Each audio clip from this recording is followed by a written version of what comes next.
Barnaby Jones, starring Buddy Ebsen. Also starring Lee Merriweather, with guest stars Bradford Dillman, Robert Hogan, special guest star William Conrad. Tonight's episode, Requiem for a Son.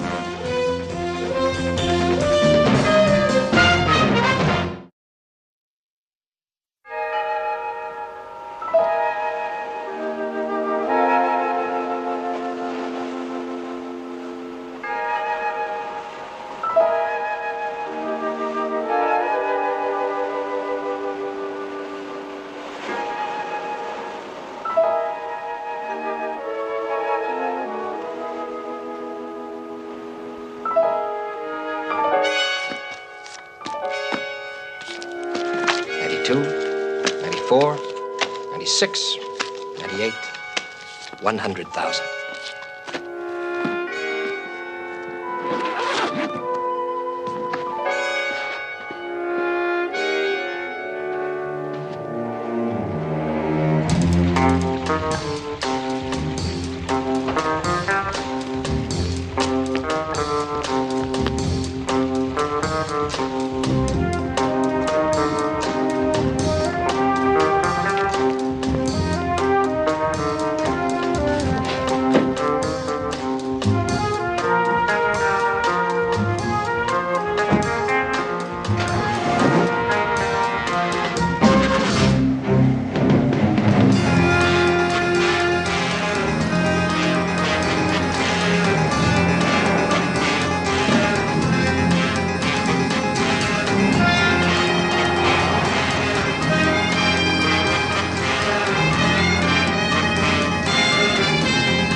I'm coming.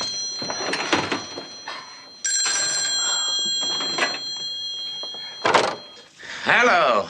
Hello, Frank. Hal Jones. Oh, Hal, how are you? I've got a problem. Yeah, what's wrong? Look, we're buddies, right? In the same business. I need some professional advice. Where are you? In a phone booth. Look, I've got myself into one hell of a jam trying to help out a client. May I talk to you in confidence? Shoot. Not over the phone. You know, I'm only a few minutes away. Well, look, I just put a spinach souffle in the oven. Why don't you come up here and share it with me, huh? I'll be right up. Okay. Thanks, Frank.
that you? Who's this? Oh, this is Frank Kenner. Who am I talking to? This is Hal's father, Mr. Cannon. Hal's dead. He was killed last night. Oh, Mr. Jones, give me a minute, will you? Why were you calling?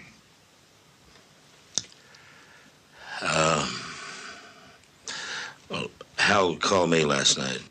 What time? Oh, I guess it was about 11:45. From a payphone, he said that he was in some kind of trouble. What kind? He didn't say. He just said he wanted to talk to me, and I told him to come on up to my place. He said he'd be right over. I'll be right over. No, wait a minute. Hold on. Are the police there? They're here. Then why don't we meet at Hal's office before they get there? I'm on my way. All right. She's going to rest now.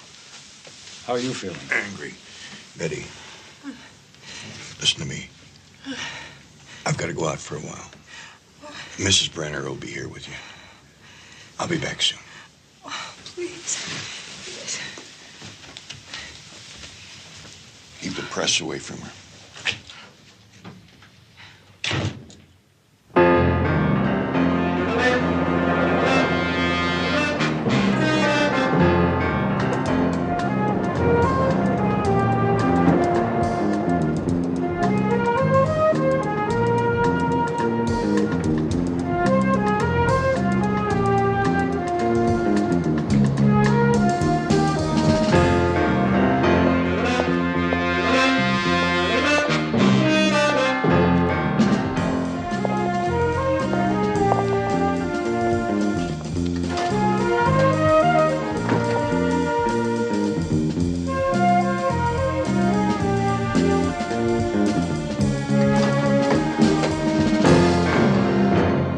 Barnaby Jones. Frank Cannon. I'd like to offer my condolences. Thanks. Hal was a close friend. I don't have to tell you how he valued your friendship. What did he say to you last night? Oh, not much more than what I told you, that he'd gotten himself into trouble trying to help a client. Client? Yeah, and he wanted to talk to me in confidence. Did he say where he was? Just a few minutes away, he said. Griffith Park. He was shot down in the phone booth he was calling you from.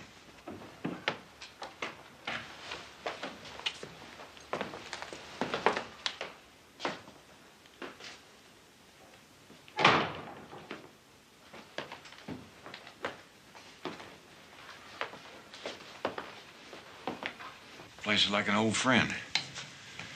And there are not many of them left. 4 years ago, when I retired, I calculated I had lived exactly half my life out of this office. Hal used to love this place. He used to come here as a boy, worked his way through USC, used to study here at night. Right in there at my desk, sometimes right in here. Oh, I used to give him some help now and then. Chemistry, clinical psychology, forensic medicine, criminology. Those were my specialties, you know.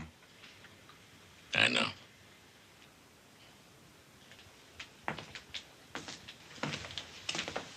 When I turned the business over to Hal, he didn't change a thing. Barnaby, I'd like your permission to take on this case. I'd consider it a personal score to find the man who killed your son. That's very generous of you, Cannon, but this is something for me to do. Here's another old friend. Only had to use it once in 28 years. Look, Barnaby, I'm going to be blunt with you. You have been in retirement for 4 years now. You said that yourself. Yes, but the old reflex is still sharp as a colt's. You ever work with horses, Cannon? Only the $10 window don't remind me of it. What about Hal's wife? I suppose she's going to be needing your help now. Yes, I thought of that. But the more I think of Betty, the more resolved I am to get this man myself. Cannon, you may be the best in the business, but I did all right for myself for 28 years, and Hal was my son. Okay. Which isn't to say that I might not need your help.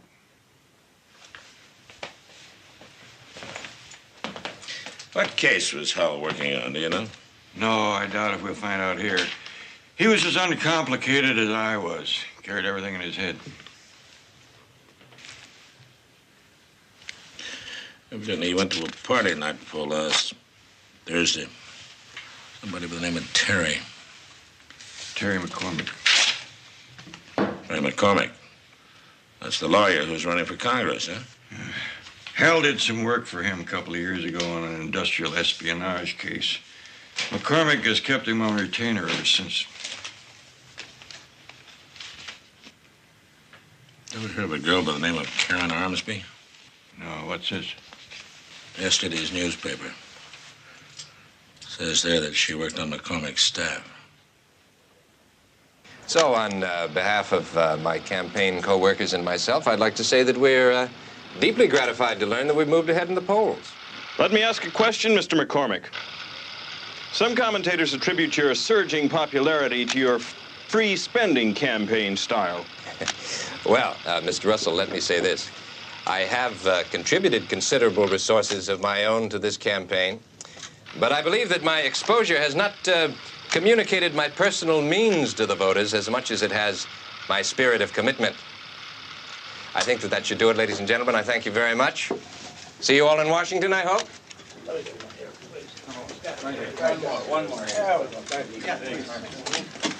Mr. McCormick. I'm sorry, I have a heavy schedule this afternoon. I'm Hal Jones' father.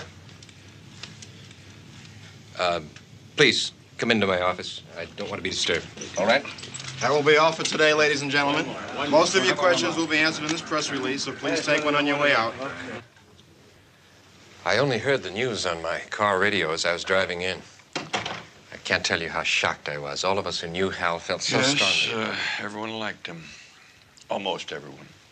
I don't want to take too much of your time, Mr. McCormick. Don't you worry about my time, sir. Here, please, come sit down. And tell me if there's anything at all that I can do for you. Yes? Yes, you might be able to help me a great deal. You see, I'm investigating Hal's murder. When was the last time you saw Hal? Well, as a matter of fact, he came to a party at my house in Malibu last Thursday night. Really? Big party? I don't suppose there were more than 25 or 30 people. It started out as a get-together for some of the members of my campaign staff, and it just grew. It's fortunate that my wife and children are in Aspen visiting her parents. Was he alone? Hal? Yes. But you're asking me, was he working for me?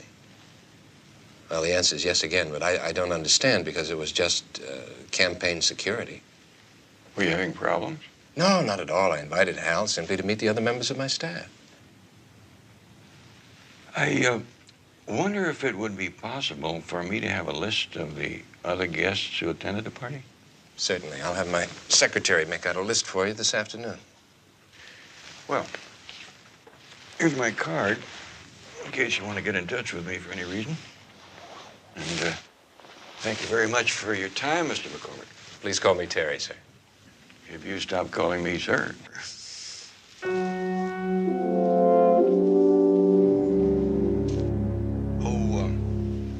I forgot to offer my condolences to you on the death of the young lady who was working for you. Karen Armsby. Well, good luck on your campaign.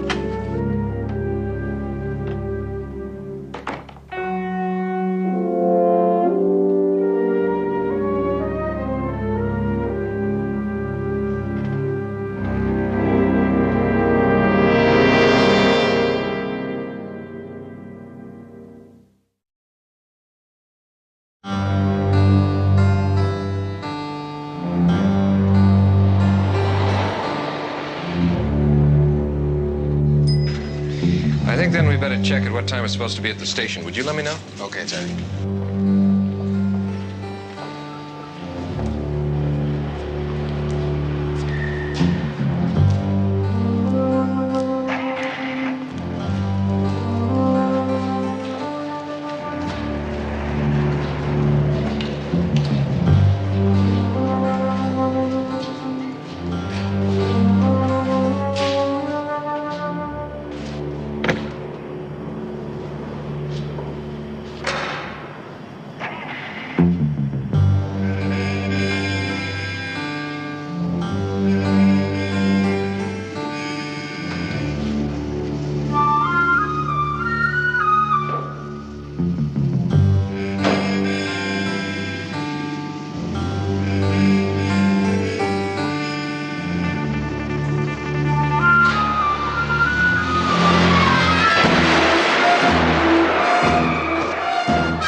How'd you know it was me? You have a rather distinctive silhouette. I talked to Terry McCormick today. He said Hal was at the party, but that's all. Here's a list of the other people. Karen Armsby was there, too. He played it close to his vest about her. Awful close. Two people at the same party, both now dead. One murdered, the other suicide. 1 day apart. Can you make a connection? What, do you question the suicide? I question everything. Of course, the medical examiner's report is pretty conclusive. She swallowed a whole bottle of barbiturates. That could kill her in 15 minutes. Yeah, it must have been some lousy party. And a long ride home for her, too. That's what bothers me. Who took her home? Or did she drive herself? I think I'm gonna check her place out. You got anything else? Just the ballistics report on Hal. Slug from a .38.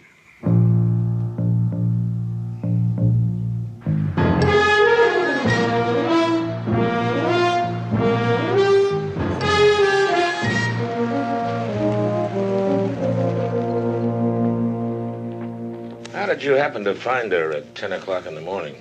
I was returning her keys. What key? The car keys. Her car had been in the shop for a week. They just brought it back. The driver left the keys with me. I always put things away for Karen. She said I was like a mother to her.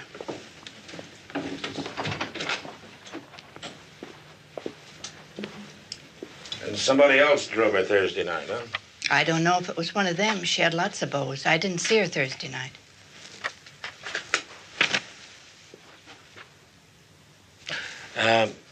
Can I keep these for a little while? Don't know what good they're going to do her now. With all that attention, why do you think she did it?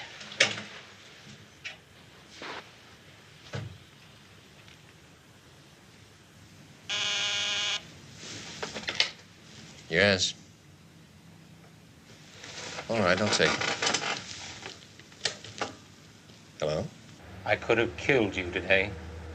That was just a warning, Mr. Candidate. Who is this? Where were you last night? We had a date, remember? At the Griffith Park Observatory? You think I was kidding or something? I kid you not. You need a little push, maybe. Like next time I try your side of the windshield. I got something better. I've got Karen's suicide note right here in my hand. What are you talking about? Oh, it's a real Valentine. Like how you were going to divorce your wife and marry her. But you lied. I'd be glad to give you a copy. I had several made up this morning for the newspapers. But I'm keeping the original just for you. What do you want? You've got a very short memory. The same as before, 100,000 in 20s. Have the money ready and be at your phone at 11 tonight.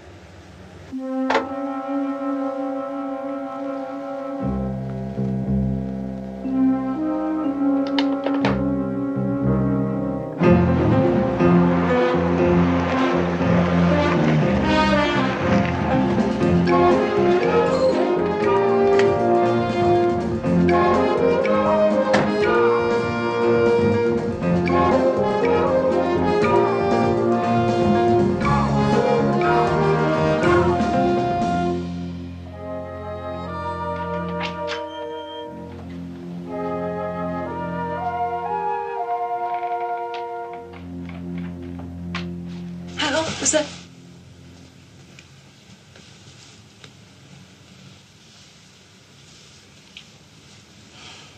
He's not coming back. I know, honey. I know. It's what I've been afraid of for years. He always said, "Oh, honey, they don't shoot people like me. The worst I'll ever get is a traffic ticket or a punch in the face." I know. I used to say the same thing myself. Oh, I have got to do something. Let me fix you a cup of coffee. I guess I could do with a glass of milk. Good.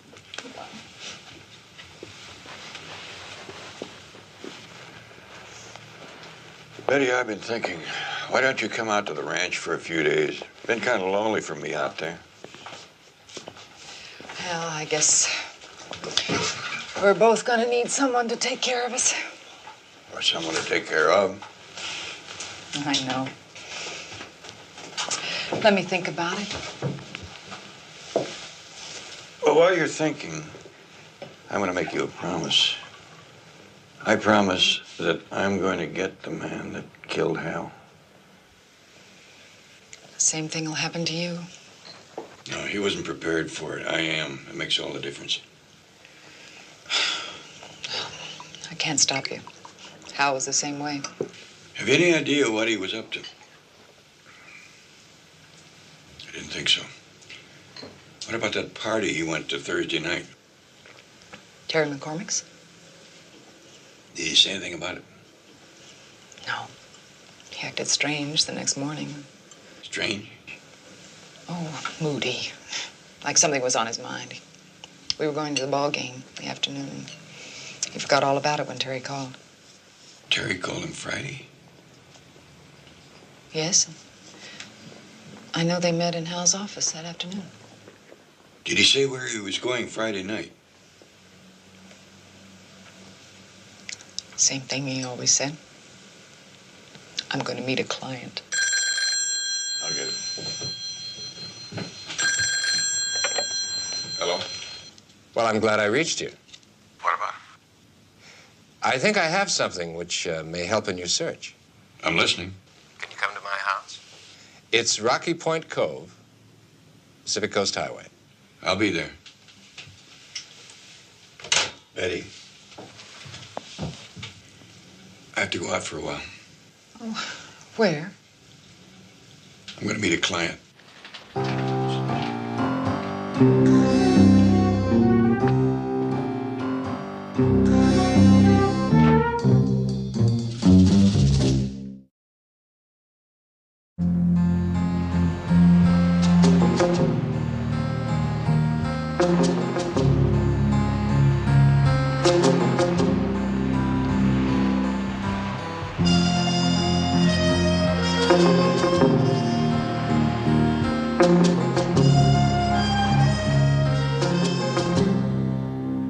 What a view you got there.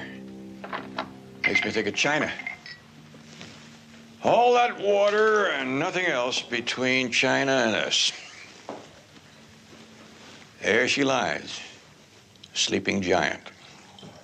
Let her sleep. For when she wakes, she will shake the world. You know who said that? John Foster Dulles?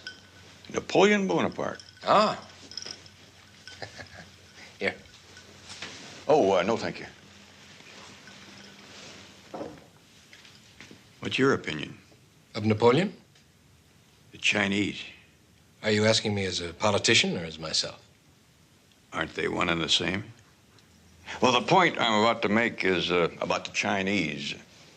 Some of our politicians seem to have learned a lesson from them. You never know whether they mean what they say. One truth concealing another. Jones, I'd like to hire you. Why don't you start by telling me everything you can that'll help me catch my son's killer? Hal was killed by the same man who's blackmailing me. And you weren't entirely truthful with me this morning. No.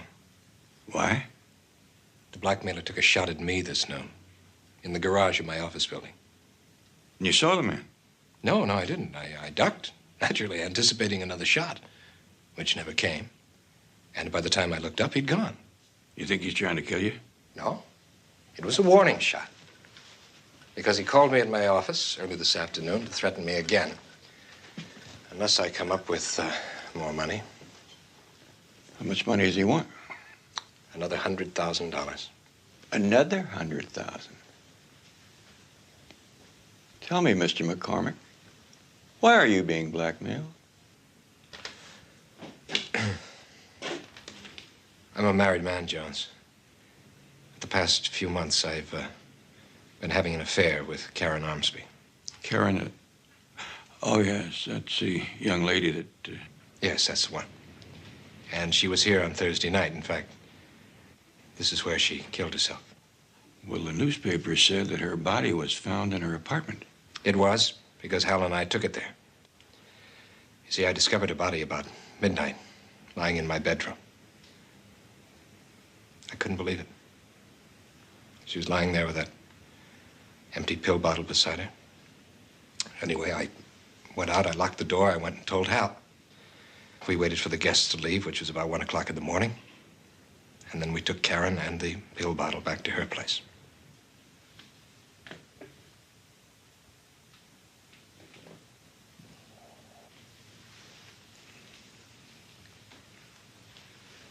Could I, trouble you for a glass of milk?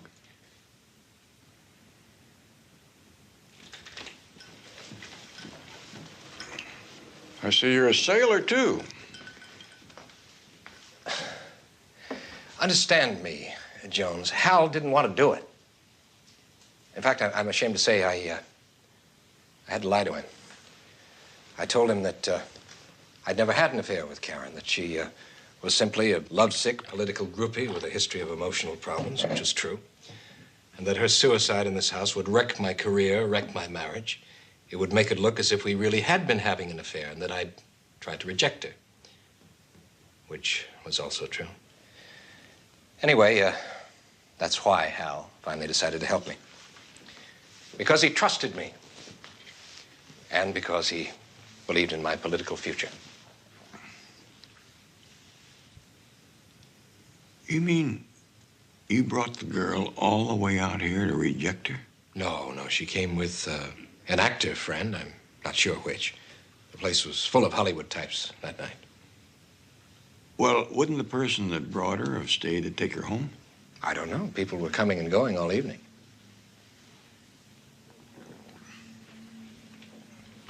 How did all this get Hal killed? Well, we didn't know it at the time, but obviously someone must have seen Karen's body in my bedroom before I did. Either that or they saw us carry her out. Anyway, I received this at noon on Friday. It's a demand for $100,000 to be delivered to the parking lot of the Griffith Park Observatory at midnight. So you hired Hal to go after the blackmailer? No, he was only supposed to deliver the money. But you think he tried to catch the man? Why else would the man have killed him? Where's your car? It's parked in the lower driveway. It lodged in the passenger headrest.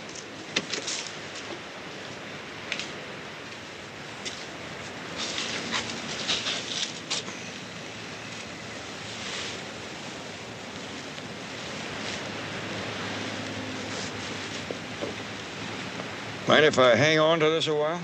Not at all. What are you going to do with it? I'm not entirely sure right now. Have you any idea who this man is? No, he told me simply to expect his call at 11 tonight. So you want me to do what you think Hal was trying to do? Yes, I want you to catch this man. He's Hal's killer. You said you were out to get him, and neither one of us wants the police to do this job for us. McCormick, I don't want you to think that I approve of your morals. In fact, I wouldn't even vote for you. But if you can help me catch my son's killer, I'll be happy to oblige.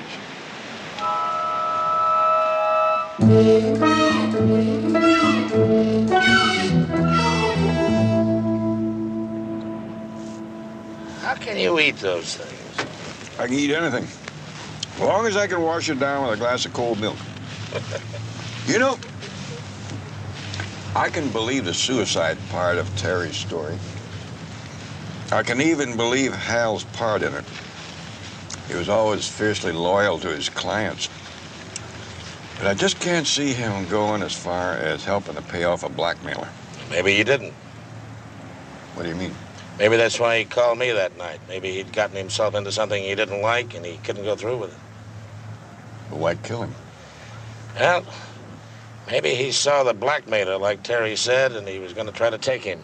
Or maybe the blackmailer thought that Hal was calling the police. Maybe a lot of things.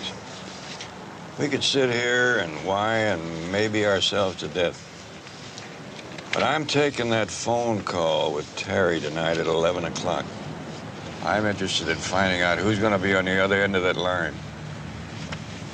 Party guests? Yeah, a couple of them. A couple of Karen's other boyfriends. See, it's Reed and Marshall. Their names on the party list. Reed Carpenter and Marshall Eaton. They're both actors. Their addresses are on the backs of the pictures. Oh, we don't have much time. Why don't you take one and I'll take the other? Okay. You know, Barnaby, I would love to thank you for this wonderful lunch, but but I just don't have it in me.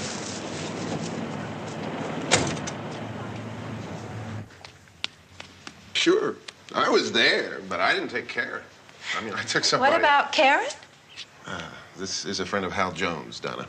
How do you do? What's he asking you about Karen for? Oh, come on. He's talking to everybody who was at McCormick's party. Some coincidence you take me to a party where she's at. I didn't even know she was going to be there. Reed took her. Reed Carpenter? Yeah. She didn't care any more about Reed than I do. She probably conned him into taking her because it was McCormick's party. She was freaky for McCormick. I don't imagine that pleased Reed too much, huh? Pleased him. They had an argument that night. Reed walked out. Who took her home? Oh, she always found somebody. The girl is dead, Donna. Well, I know how that breaks your heart, lover. Well, Mr. Eaton, perhaps you better go back and finish your shower. Thank you.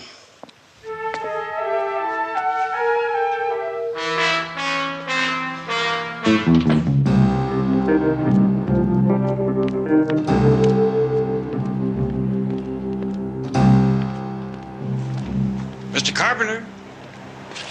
Yeah? I thought I recognized you. You know I watch your show every week. Well, it's not the greatest part in town, but at least it's a running role. I think you're pretty good. I really do. And I'm tough on those cop shows. You see, I'm sort of one myself. Cop? Private. Mind if I ask you a few questions? About what? Hal Jones. I'm his dad. But he was just... That's what I'm trying to find out about, asking some of the people who saw him last, like that party Thursday night. Oh, McCormick's party. Yeah, I was there. Not for very long, though. You remember seeing Hal? Yeah, I saw him. Remember anything else about him? Well, to tell you the truth, I don't remember much. You see, I didn't stay too long. You left early? The girl I took wanted to stay a little longer. Oh, yes, that's right. Miss Armsby. You must have been terribly shocked. I was. And I wasn't. How do you mean? Well, I knew she was headed for trouble. I just didn't know it happened that fast. You mean you knew she was going to kill herself? Oh, no. Oh, another man. You better believe it. Somebody that was there that night? The host. Oh, yeah, I've heard that rumor myself. Here, have a mint. They're good.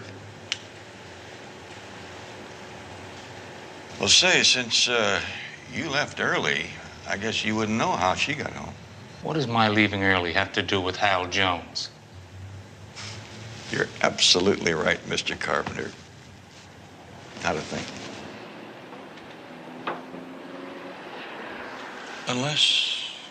Unless what? You think there could be a connection? Listen, Dad, why do you keep bugging me with your questions? Because your answers get better and better. As your manners get worse and worse. This is my floor. Any more questions? I think you've answered them, Sonny.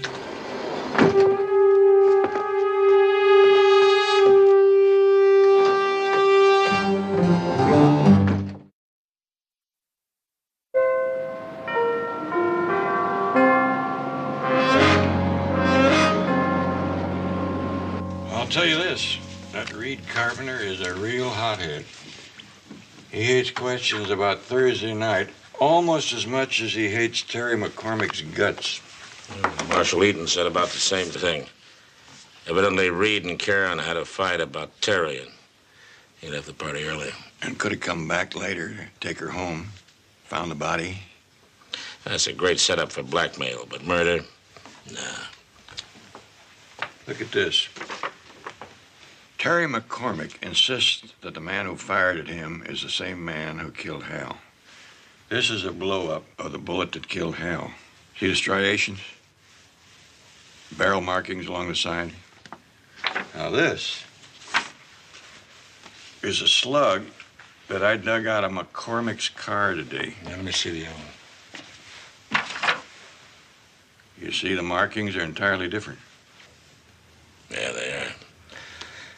Yeah, this is from a .38, but someone else's .38. Sounds like we're looking for two men. A blackmailer and a murderer. We're going to a blackmailing. I want to see those two men meet. Well, Reed Carpenter is just a guess. Educated guess. Come on, my friend. I'll hold Terry's hand. You see where Carpenter leads you. Okay.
Hello?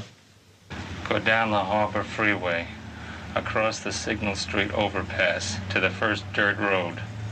Drive down to the tanks at the railroad tracks. Be there at midnight, alone. When you see another car flash its lights, turn off yours. Get out of your car. Leave the bag halfway between the two cars and walk away. Stand with your back turned until you hear a car drive away. If you turn, you'll be shot. And this time I won't try to miss.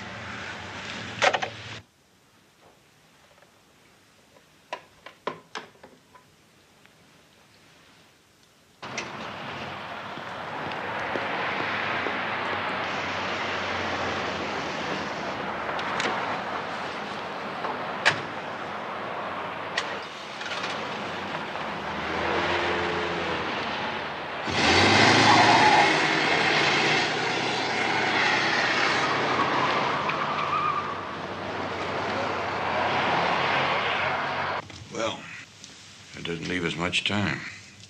Where's the money?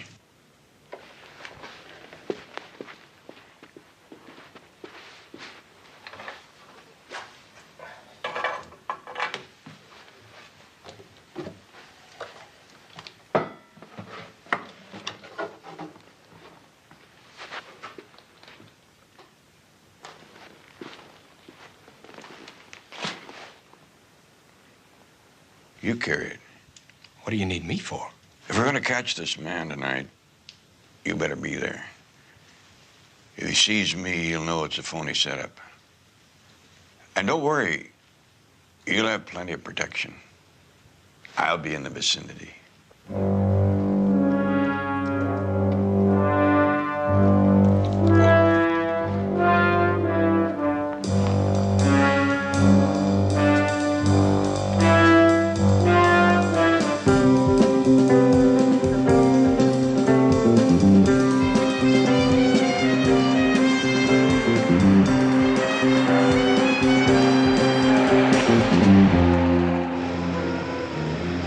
I hope you know what you're doing. Isn't that why you hired me? I know exactly what I'm doing. Let me out around the turn up there.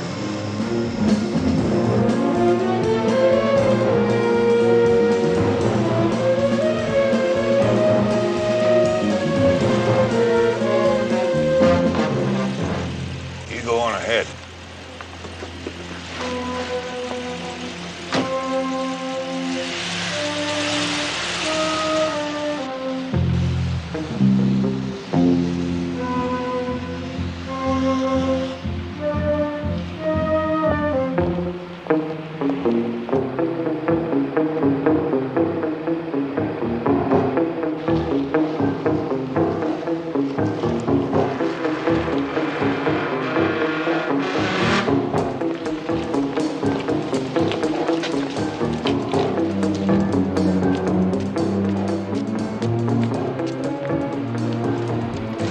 Get down there.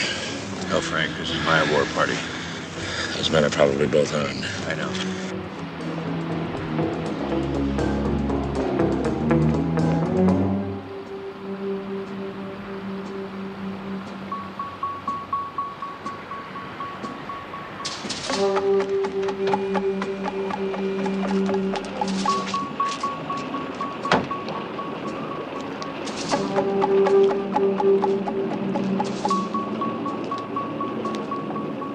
Stop right there.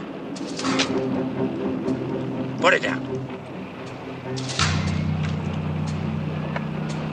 Get moving and stay in the light.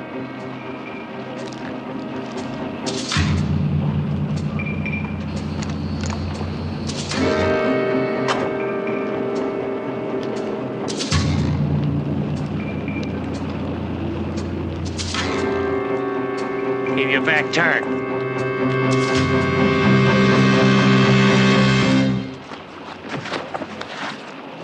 Just don't move.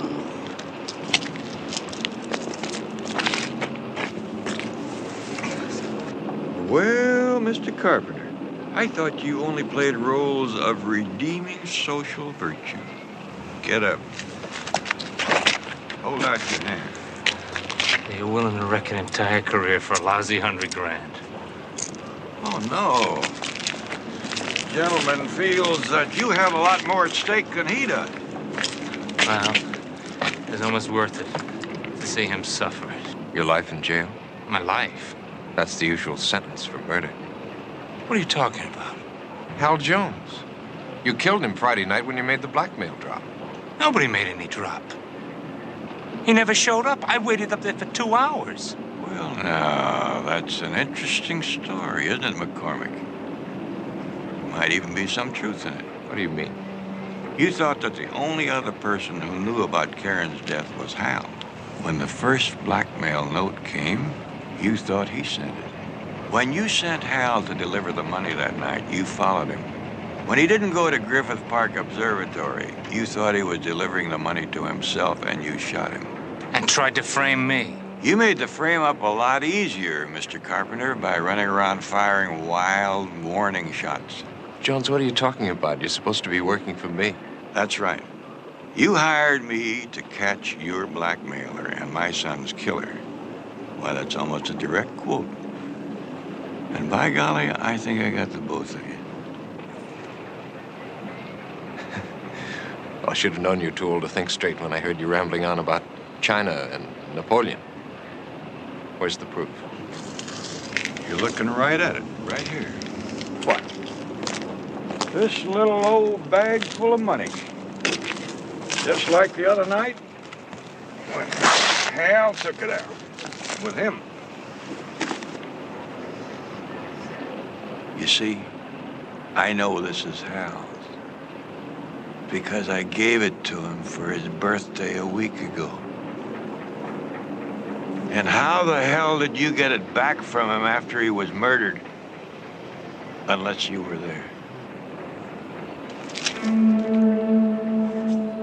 Zip up the back. Bring it to the car. I didn't want this to happen. Believe me, Jones. Any more than I wanted to kill Hal. Drop it. Or I'll kill you where you stand.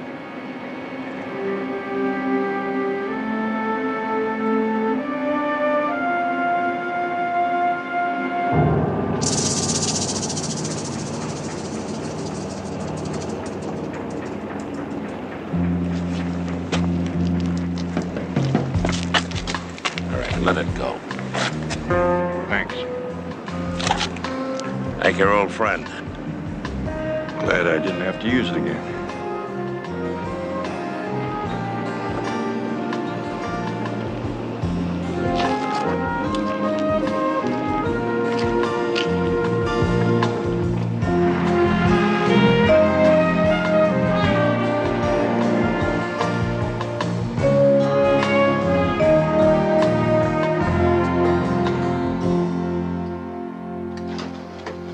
Frank!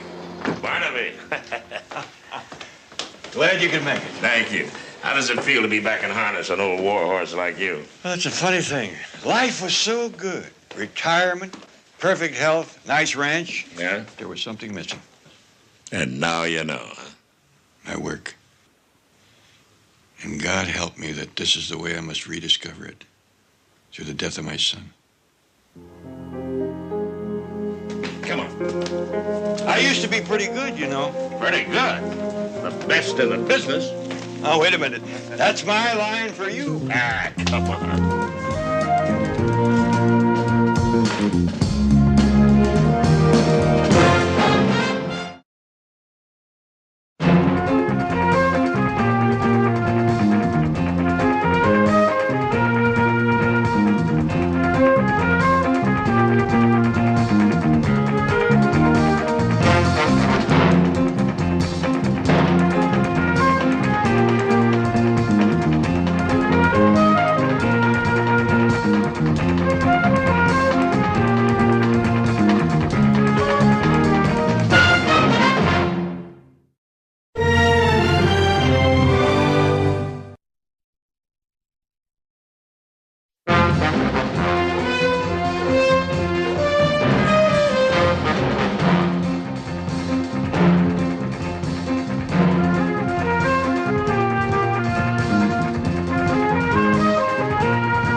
Barnaby Jones, starring Buddy Ebsen. Also starring Lee Merriweather, with guest stars Janice Rule, Darlene Carr, Victoria Shaw, special guest star William Shatner. Tonight's episode, To Catch a Dead Man.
Going to Catalina. Now? Tonight? I told you yesterday that it was. I didn't know that you meant definitely. I thought of maybe having dinner at the club on Saturday. I'll be back Monday. I'll call you ship to shore. All right. Bye, darling. Have fun.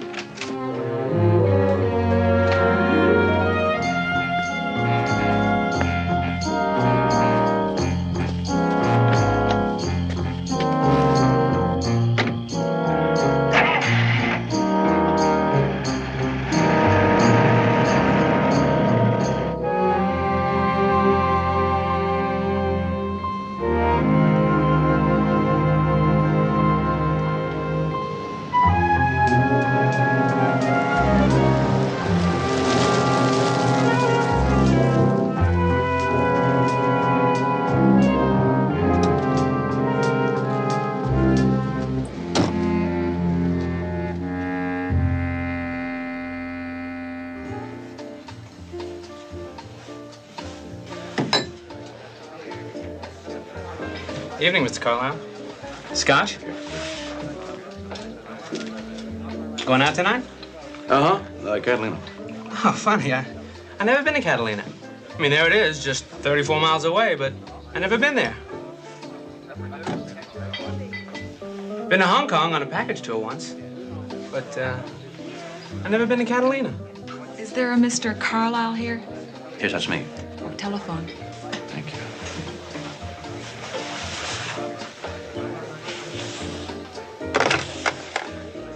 Hello? Hello, Mr. Carlisle. Mike. You told me to call at 8 sharp. That's right. Meet me at the boat, will you, Mike? Yeah, sure. When? Right now. And don't tell anyone. Don't let anyone see you either. Okay. Hey, why all the spy stuff, Mr. Carlisle?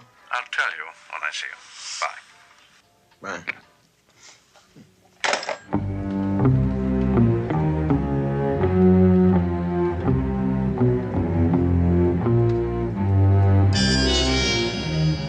Hi, Mr. Carlisle. Oh, hello, George. Working late? Always. A sailor's a beast of burden. A regular jackass. Except when he's sailing.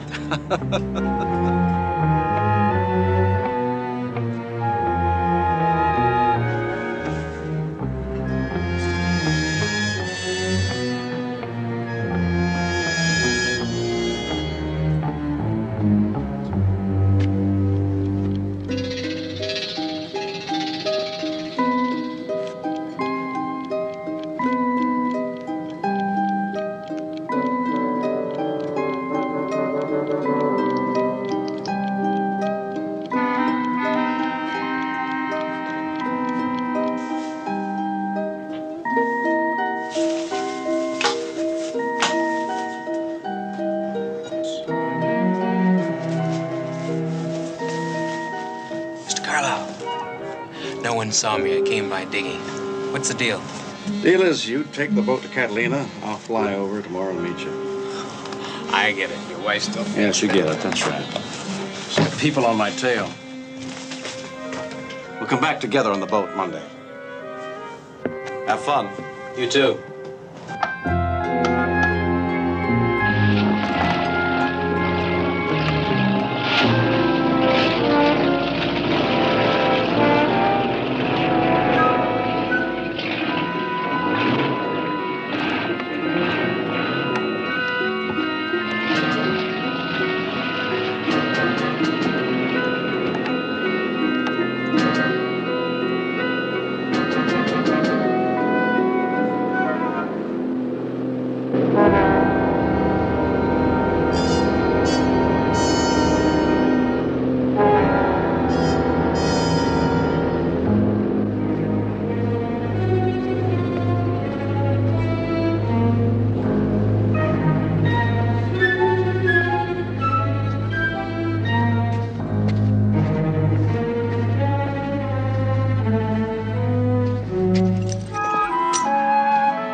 lost my boyfriend, Mr. Jones.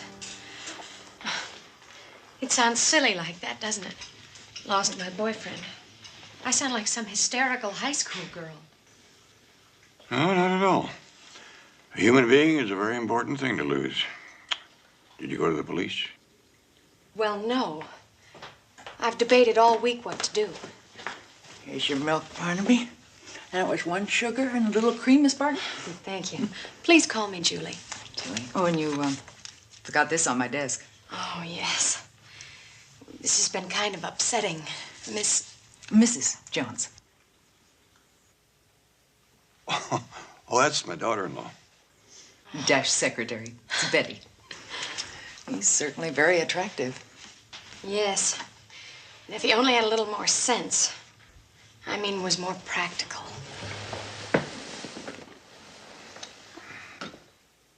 You were going to tell me why you couldn't go to the police about your Mike Hartney. Well, I guess I'd better start at the beginning. Or what's important. Well, what's important is that Mike has really disappeared. Usually I wouldn't worry about that so much because Mike is gone a lot. He crews on boats sometimes. Ensenada, Transpac race, like that. And he's out of the country more than he is in. But this is different. He isn't crewing on any boat now because he always tells me. About the police was the question. Well, this time I know why he's hiding. That check. A bad check for $600. I don't understand. That's hardly a sterling characteristic, passing bad paper. No, of course it isn't. Even if he had a good reason. It's the only time he's done anything like that. And he thought sure he'd cover it. But when he couldn't, he just disappeared. Completely. But what he didn't know is that just out of the blue, my mom and dad sent me $500 for my birthday. And, well, I covered it just in time. That still doesn't clear him of passing it. No, it certainly doesn't. Excuse me.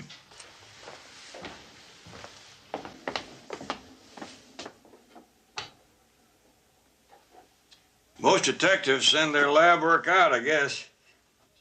Sorry about the interruption. You were saying? I'm botching this all up. I'm making Mike sound so terrible. You must think... Well, he's not that way at all. You really care about this, Mike? That's pretty obvious, isn't it? And you think maybe he's gone for good this time? Well, if somebody doesn't find him, to tell him I covered the check, I do. What's his address? Is this it? You will help, then? I'll look into it for you. Oh, thank you. Now, I guess I better get started. That is, if you're finished with your coffee. Oh, yes, I have. Well, thanks for everything. I feel so much better now. I just know you'll find Mike. Well, let's hope so. Bye, Julie. We'll be in touch.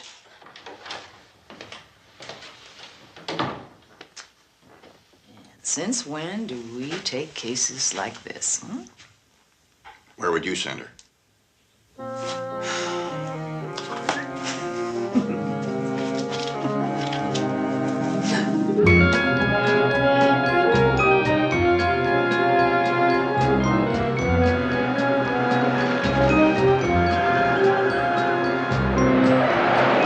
the Carlisle death, the Coast Guard has called off its search for millionaire sportsman Philip Carlisle. The body, they say, will probably never be found due to strong currents and evidence of blue shark in the area.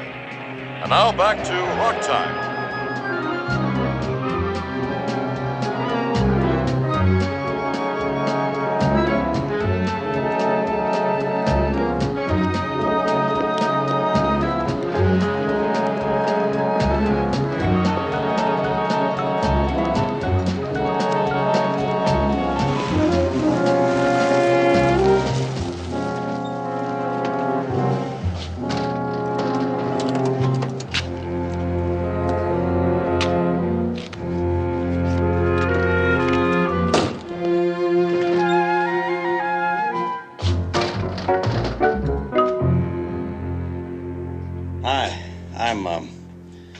Fred A. Williams. I think my checks might be ready. Oh, yes, Mr. Williams. Happy to meet you, sir. One moment, please. Mr. Williams, I'm Eugene Adams, manager of the bank. Oh, how do you do? It's always a pleasure to meet one of our friends who banks by mail. Arizona, isn't it? Yuma.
Hey! Meet Fred A. Williams from Yuma, Arizona. Howdy, Freddie. I'm Diana Stewart from Los Angeles. Oh, darling, I don't know whether I like this naked face look or not. I don't know which is sexy. What fun finding out, huh? Oh, what a feeling. I'm Fred Williams, a whole new man. I get another shot at it. Hey, little doggy, why aren't we drinking? Huh? I don't know. Oh, honey, just a second. Look what I got for you. Oh, darling. How beautiful. Now we're Indians, living off the land. Oh, rich, rich, rich, rich, rich, rich Indians. I love it. Oh, that's heaven. And then what? And then we relax, we goof off, we fish, we make love. Do you have any trouble with the passport? No trouble whatsoever. I got them from the same friendly neighborhood passport supplier that sold us all our other IDs. Good.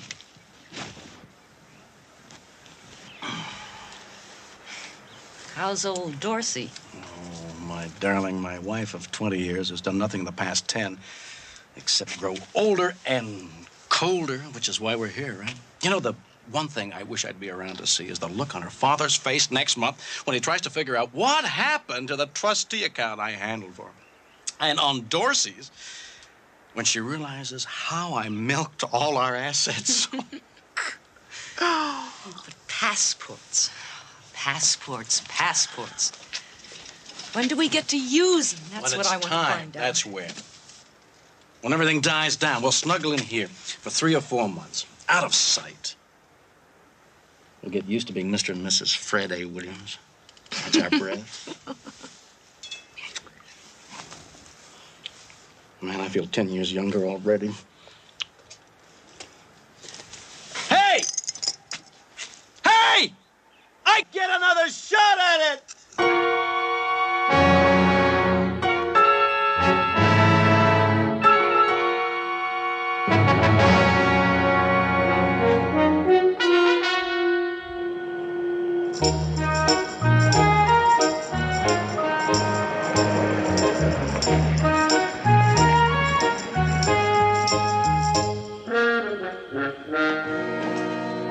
Mike Hartney, of course I know him. He and my husband were old drinking buddies. Mike had a little talent too, you know. Painting. Did Mike actually work for your husband?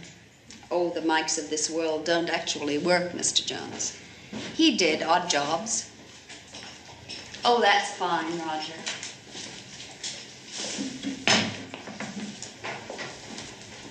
Phil always loved wine, fruit, cheese. I tried to have anything he wanted. Some dessert, Mr. Jones, some fruit or cheese. No, thank you, Miss Carlyle. I've had my dinner.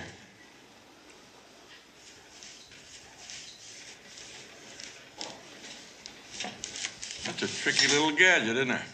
Oh, Phil loved gadgets. Expensive gadgets, expensive cars, expensive boats. Look what it got him. Oh, I beg your pardon, Mr. Jones. You came about Mike Hartney. I'm sorry I couldn't see you earlier today. Oh, that's all right, Miss Carlyle. Seems that Mike's been missing for the last 9 days. Oh, he's always disappearing. On those sailing races, you mean? Yes, Acapulco, Mazatlan, the islands. And if he isn't doing that, then he's up on Cloud 9, wherever that is, with that sexy girlfriend of his. Miss Barton? No, he's not with Miss Barton.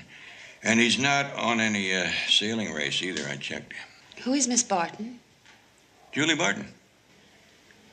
I don't know any Julie. No, I was speaking of Diane. Diane Stewart is the love of Mike's life. Oh. Well, that's not exactly the way I understood it. Diane Stewart, you say, is that with an E-W or a U-A? Or would you know? E.W. Frankly, she's a knockout. I can understand how Mike feels. Do you happen to know where Miss Stewart lives? Chatham Apartments. I don't know if she's still there. I seem to remember something about a modeling assignment. The Bahamas or the West Indies. Oh, I don't know, Mr. Jones. Chatham Apartments? Yes, below the strip on Doheny. We dropped her off there a couple of times when the four of us were out together. We were quite a foursome once. Phil and me and Mike and Diane.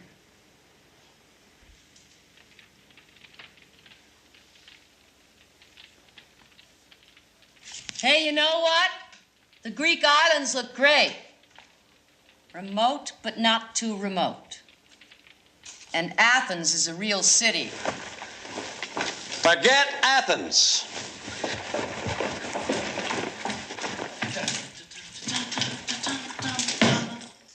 Mr. Abercrombie, we were just expecting Mr. Fitch.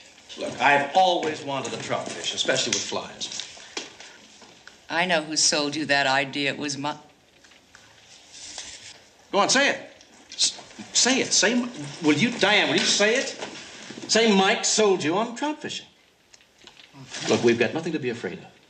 We're brand new. We're Mr. and Mrs. Fred Williams, and nobody knows any different. More like Mr. and Mrs. Fred Hermit, if you ask me. You don't get caught doing nothing. You get caught doing something. That's why we're going to do nothing. And I, for one, intend to make the best of it. Well, at least, could I send for Cotton? Oh, come on, what's the matter with my having my pussycat with me? I miss her more than I miss people. Forget Cotton. We buy ourselves that villa, we'll have a dozen cats. It's nobody like Cotton. You'll get her someday.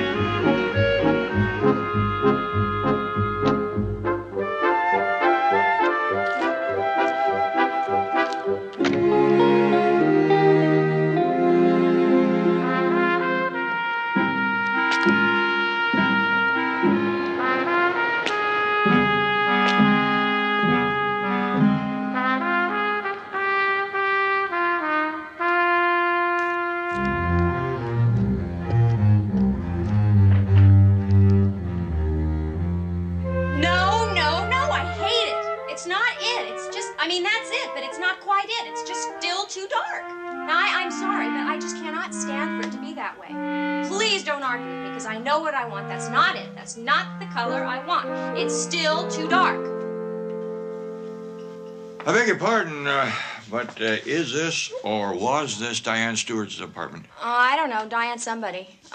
Her lease ran out and I took over. I'm Billy Thompson. How do you do? Hi. Do you know where Diane went? Nope, I don't know. I haven't the faintest idea. I wish I did, because I don't know if she wants all that junk she left out there or not. Say, you can help us. Come here.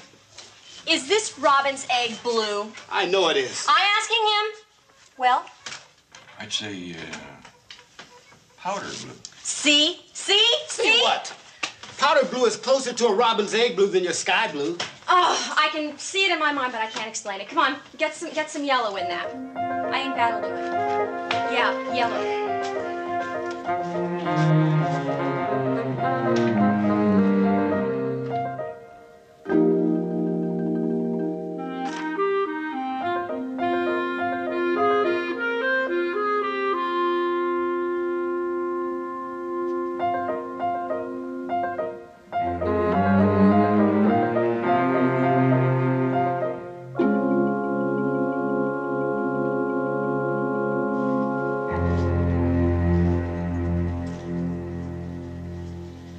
Oh, Miss Stewart, yes. She's been bringing her pets here for years. She recommends us very highly. In fact, her lovely Persian, Cotton. Does Cotton know you? Well, he's staying with us right now. You have a little animal friend, too? No. You see, it's very important that I talk to Miss Stewart. Looks like a job for her. I'm with Central Talent, Doctor.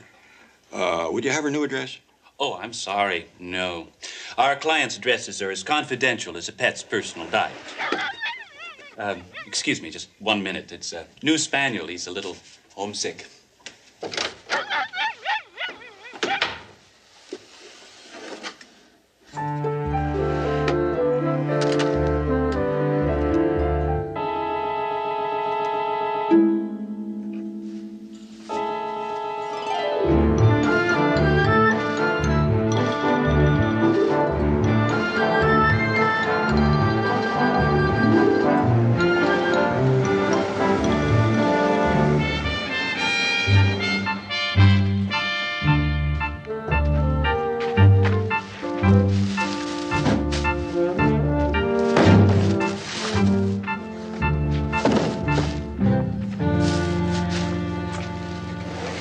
Afternoon.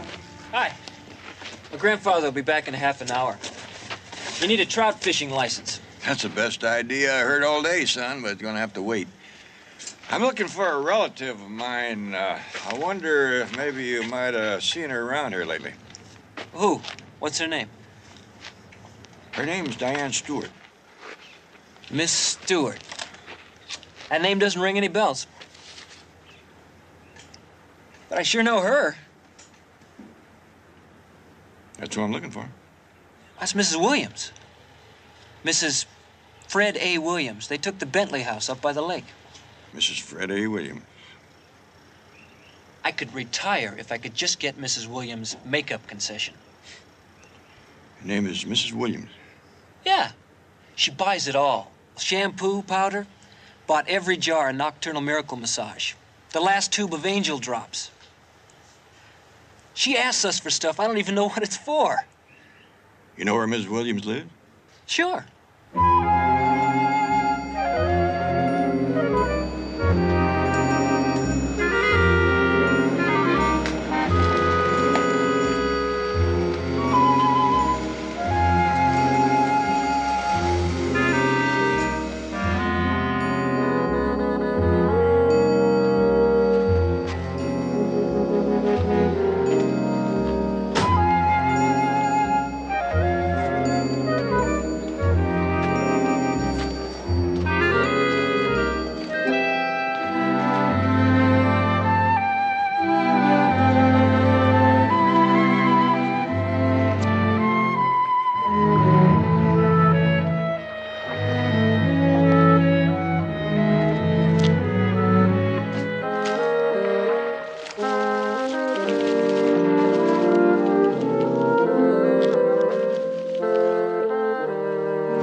It's good practice to catch a bushfish once in a while.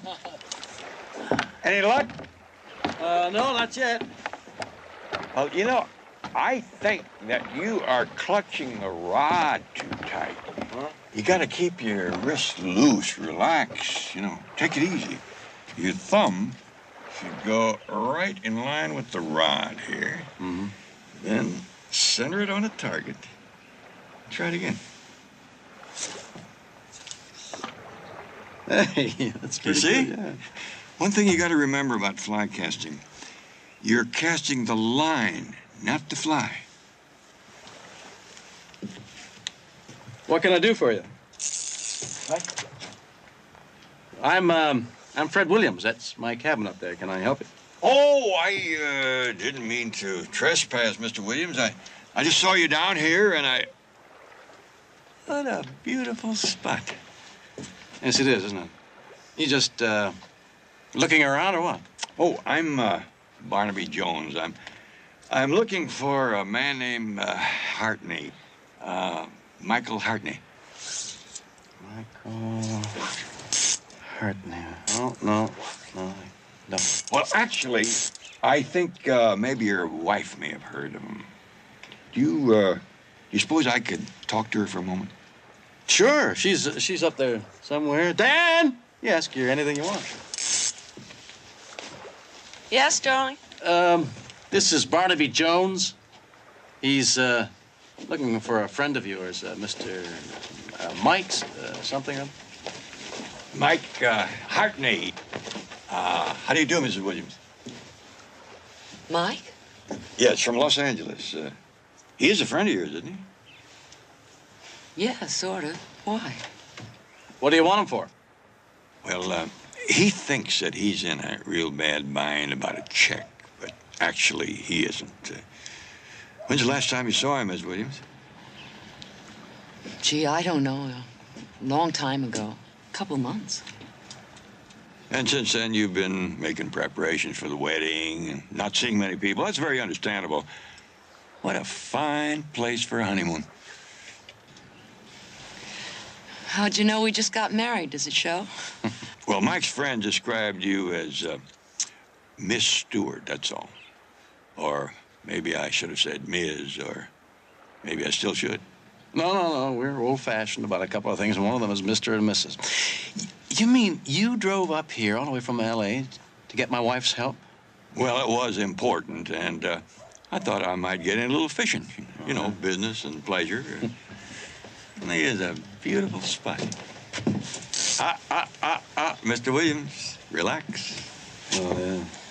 You know, all this expensive equipment you got here ought to make it easy for you. That's a split bamboo pole. Uh-huh. First one of those I've seen in a long time. And you got a nice assortment of flies there, too. Mind if I take a look? Oh, by all means. Hand-tied. Yeah, they are. Here's an interesting one. Is that steelhead? Yeah, a steelhead and trout. Did you tie this? Yes, I did, as a matter of fact. Funny-looking eyes. How come? Well, you see what that is? Two beads joined together on a beaded chain, and that's painted. Oh, you son of a gun. Yeah, it's based on a Lady Godiva, only I added my own ideas. I painted that. I call it a Lady Diane. You know, this is very interesting. You learned how to tie flies before you learned how to cast flies. I'm an old-time fisherman, but I never ran across anybody who ever did that before.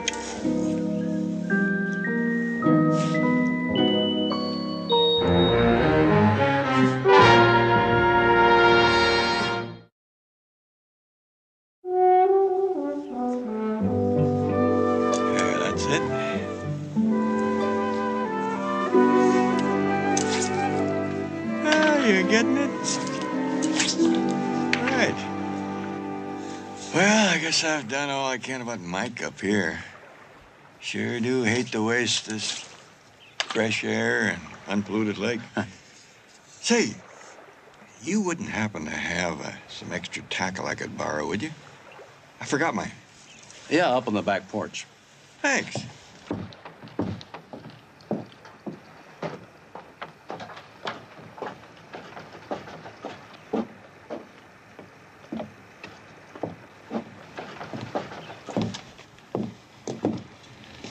Phil, why did you let him hang around? Fred, can you keep that on your tongue, Fred?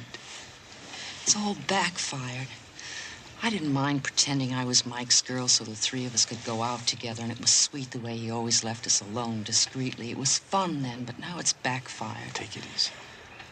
The guy's a troubleshooter for the bank, that's all. He's not here to tell Mike he's in the clear. He's looking for Mike because Mike bounced a check, that's all. Listen, I've got an idea. What? Let the old guy prove what an expert he is with all this stuff, and I'll go up to the house and make us drinks, and then I'll dial L.A., and by some weird coincidence, I'll find out where old Mike is, and we'll send the old guy on his way. Then we can relax again and goof off, and whatever that third thing you said was that I kind of like.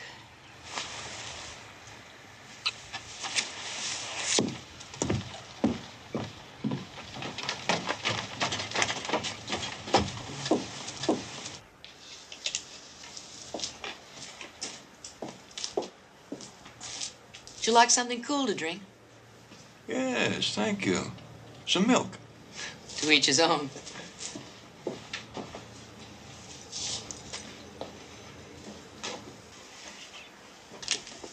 Find what you need? You got some mighty fine tackle here.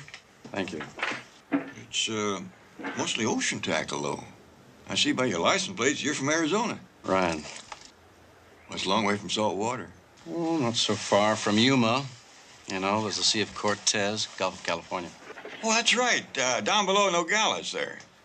Big marlin. Guess what? I called my girlfriend in Beverly Hills. She ran into Mike down at the marina. I mean, she just mentioned it. I didn't even have to tell her you were looking for him. No! You see, my girlfriend's boyfriend, he's part of that bunch who put the getaway in dry dock. They're scraping the hull. Mike's working every day. Well, that's great. I hoped I'd get lucky up here, but I never figured I'd get this lucky. The getaway, you see. Yeah. Well, Mr. Williams, I guess I'll have to take a rain check on your tackle there. Sure hate to leave this place.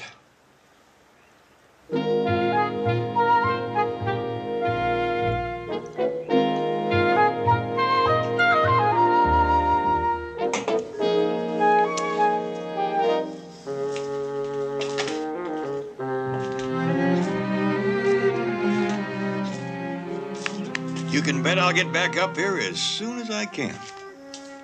Have a good trip, Mr. Jones. Bye. Thanks again. And remember, your thumb points to the target.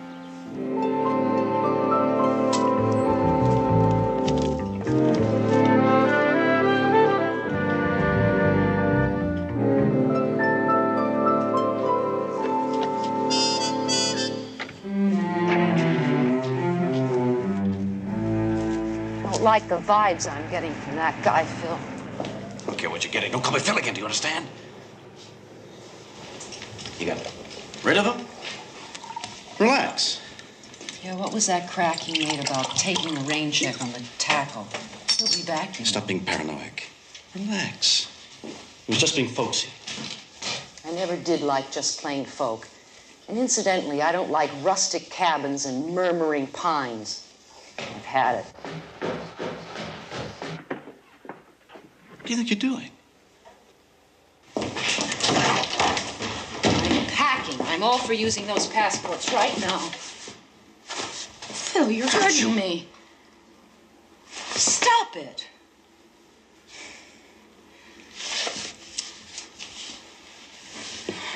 Okay. Okay.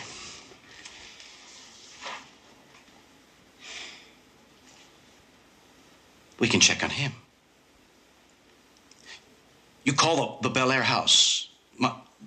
The late Phil Carlisle's house. What are you talking about? And you use a southern accent or whatever. And you tell them that you're Mrs. Barnaby Jones and your husband gave you this number to reach him. And that way we can find out if he's been there. Sure. Area code 213-459-1082. I remember the number I was never allowed to use.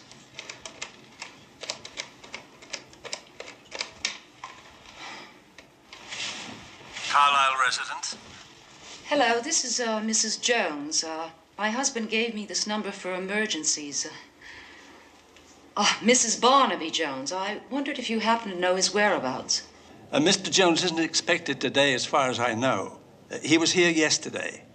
Would you like me to see if Mrs. Carlyle is available? He was there yesterday. Oh, no. No, thank you.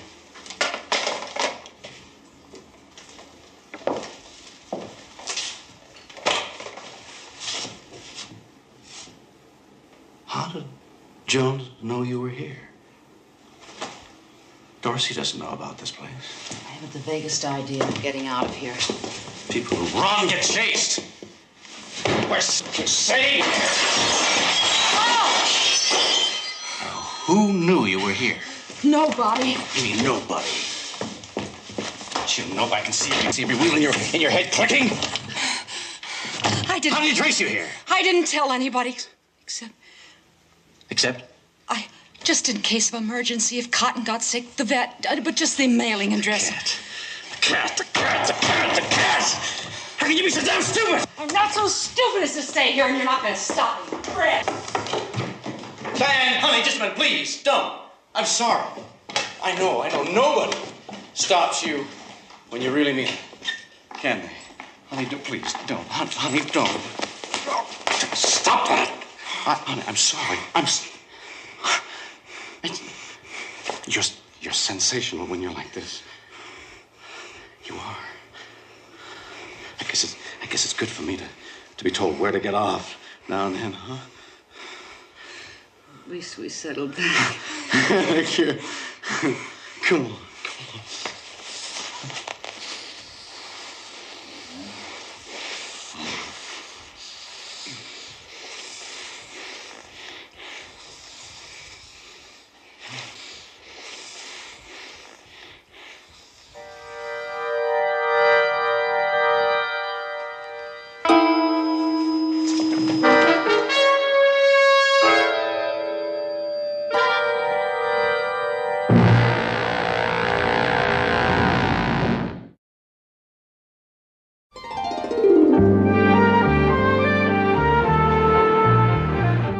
Barnaby, I checked Marina Del Rey. There just isn't a boat named The Getaway berthed there at all. What next? Well, I thought I was going to be on my way back home, but now I think I'll hang around up here a little longer, ask a few more questions. Maybe she didn't get the name of the boat straight. Everything else under control? No problems. Hey, keep me posted, huh? Bye, honey.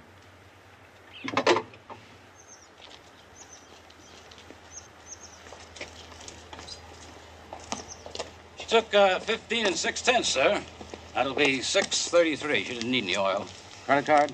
No, cash. Oh.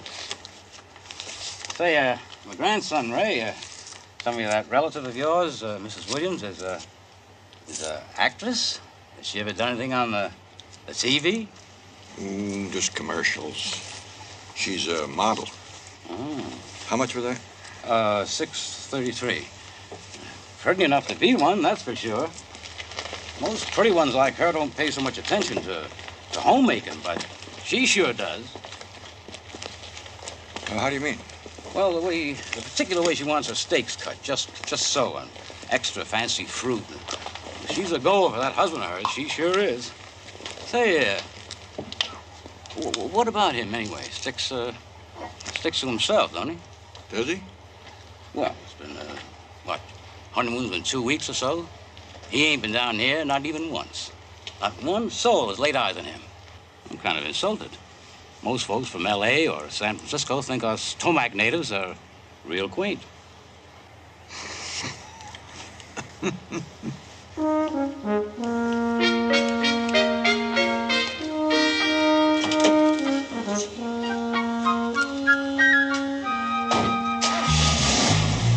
Back soon now. Safe trip.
Coming.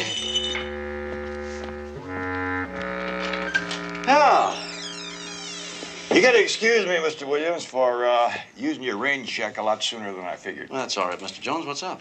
Well, I guess I just didn't get the information about Mike Hartney exactly right from your wife.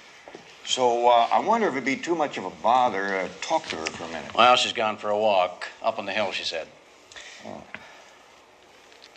Well, it gets cold enough for a coat this time of the evening. Well, Diane likes cashmere sweaters, cozy.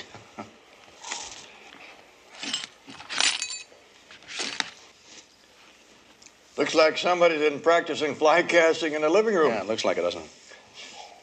I don't want to intrude, but would it be all right if I waited around to see Mrs. Williams when she comes back? Frankly, Jones, I was going to have some cheese and wine, and then hit the sack for a while until she comes back.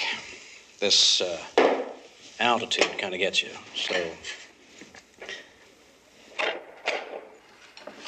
So unless you want to take the time, have another glass of milk. Why don't you come back tomorrow? Does it make it taste better when you slice it fancy like that? As a matter of fact, it does. Tomorrow, you say. Then I can see the both of you tomorrow? Probably. Okay, let's let it stay that way then. In case you run across anybody who might need an office like mine. Oh, sorry, I gave you the wrong one here. Fingerprints? Funny you should say that, Mr. Williams. Oh, I guess it's not so funny after all, Mr. Carlyle. You follow the trail pretty well. From Bel Air to a cabin in the woods. Outside. I keep my eyes open. Be amazed at what you can see. Funny little fish and flies made by a man who's missing. Fancy little doodads for cutting up fruit. Back door. It's gonna be messy killing me, Mr. Carlyle. People are gonna look for me. The lake is deep. Killing Diane was simple. You did kill her, didn't you? But who's gonna worry about her? Her cat? But with me now, lots of people are gonna worry about me. Lots of different people, like the people down at the store. They saw me come up here again. They're gonna think it's awful funny. All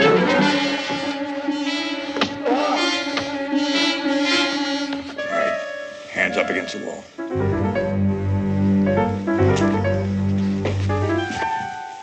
Don't move.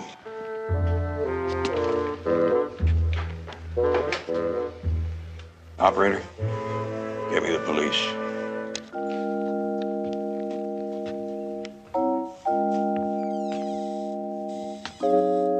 Miss Williams! I got that new hairdo stuff you wanted.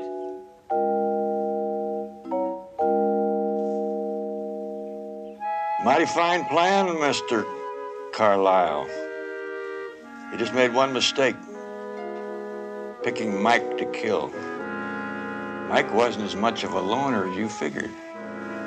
He did have someone who cared about him.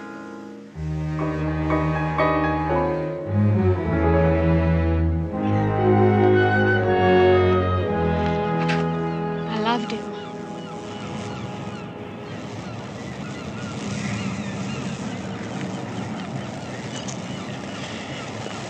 There'll be others for you to love, Julie. I guess so. You're very young. I feel awfully old.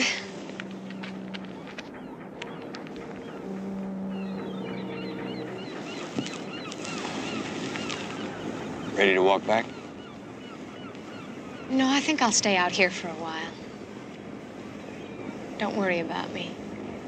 I like to watch the boats coming back.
Barnaby Jones, starring Buddy Ebsen. Also starring Lee Merriweather, with guest stars Gary Lockwood, Corinne Camacho. Tonight's episode, Sunday Doomsday.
Good morning, Betty. How are you on this beautiful... What's wrong? I don't know. That was on her door when I came in this morning, and this was with it. In memoriam, Barnaby Jones, who will die Sunday the 4th. It's funny. I feel fine. Never felt better in my life. That's 3 days from now. What kind of a sick joke is that? Ooh, forget it. I've gotten crank mail before. Well, I'm not going to forget about it. I'm going to call Lieutenant Taylor or somebody down in that department if you're not going to, and I'm going to call off the barbecue for tonight. Look, I'm taking it serious. There's no reason for both of us to panic. We'll have the barbecue at the ranch exactly as planned. All right.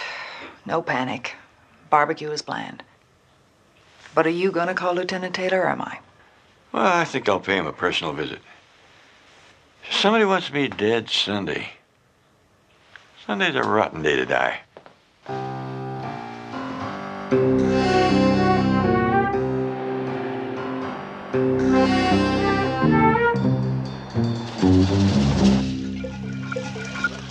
Your life's darn valuable to me, Barnaby. But not so much I can assign you an around-the-clock bodyguard. Is that what I asked? If I were you and you were me, I'd be screaming in your face and pounding a fist for you to get off your duff and protect a civilian like me. I'm not really worried. Well, I am. What kind of a mind sends a funeral wreath? A cruel, twisted mind. But that's not enough for us to move on, and you know it. Who asked you to? No, you didn't. But what do you want? Later. list of men I sent up or helped send up. I want you to cross-check that against whoever came out of prison lately, let's say in the last 6 months, and give me a printout on it. And what about all those names not on this list? The ones who never did any time because their lawyers got them off. That would make the list too long. I've got to limit it somewhere. A man you sent to prison has got a bone to pick with you. You heard that saying, haven't you, Joe? Work on it, will you? Okay. I want to talk to every one of them. Funeral wreath. What kind of a man thinks like that? Psychopath, weirdo. Daddy, not too fast. I'm getting dizzy. Please, I'm afraid. More? No, I don't think so. The faster the better. You love It's it. going too fast. No, please. She's scared. No, She wants I'm off. afraid. Please, please. Hey, don't tease her like that. She wants off. Who asked you? I'm a mother, and I know when a child is scared. And I don't like people butting in my business. What's it to you anyway, lady? Listen, mister. I've seen her here before, but I've never seen you. Who are you, anyway? Ladies, I'm the little tyke's father. Daddy, I want to go home. I want to go home. Just one more thing, babe.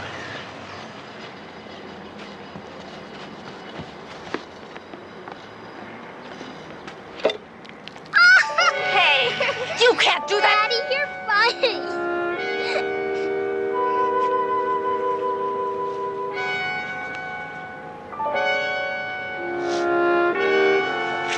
Race you to the car? Okay. Go on.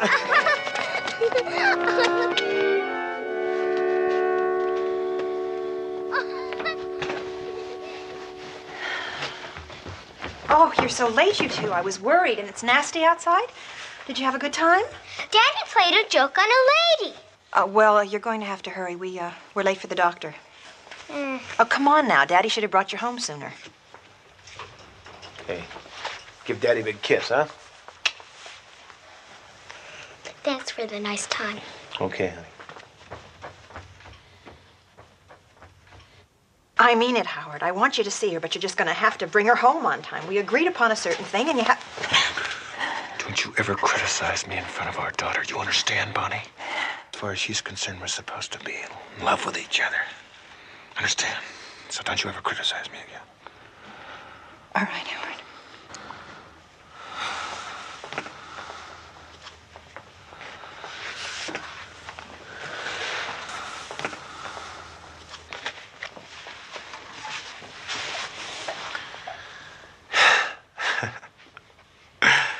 Yeah, we had a nice time. She's a great girl.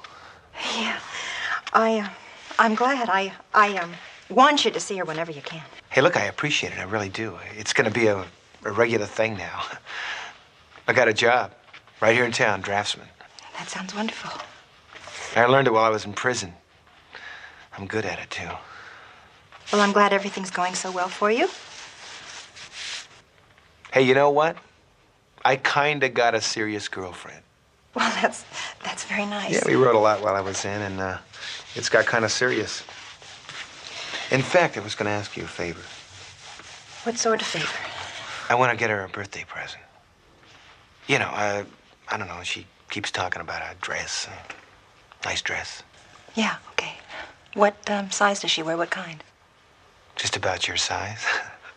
Hey, she keeps harping about basic black, so why don't you get her a nice black dress, huh? Sure. Oh, Bonnie. Here's some money for the dress. And just maybe you could put that in with it, okay? Mm-hmm. Thanks.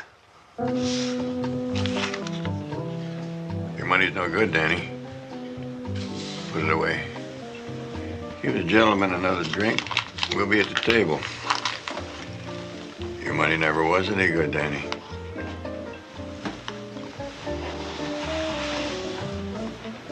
Another milk, too? Maybe later. My money wasn't that bad. Passed for 7 months before anybody hollered queer. How was it in the slammer this time, Danny? You meet old friends. What's on your mind, Jones? You working, Danny? No, Barnaby, I'm not. But it's a funny thing. I don't have to check with you or my parole officer. My parole was over the 17th of last month. Congratulations. So? Do you want to knock me over, Danny? You? It's not a bad idea. But it's no way to make a buck. How do you figure to make a buck? I'm moving to Hawaii. I'm getting married. My new wife has a steady job there. Look for yourself. 2 tickets, L.A., Hawaii. One way. Leaving Saturday, see? You satisfied?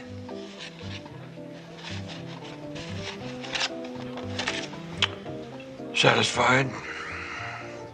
Checked out Danny Gernreich, number 7 on the list. Big fat 0, Joe. Why don't you just hole up out at the ranch and lock your doors until we can find out if this screwball is for real? I'm a growing boy. I need fresh air. You mean crawl in a hole and pull it in after me? For how long? We'll have a final printout on the rest of those names maybe tomorrow. Barnaby, there's a Jonathan Conroy on the line. He says it's personal. We don't have him in the files. Excuse me, Joe. Barnaby Jones. This is Jonathan Conroy, Mr. Jones. You remember me from the Newport Ski Club last 4th of July? Well, I don't exactly recall, but what can I do for you, sir? Well, I certainly remember you. You and I, knew everything about them guns.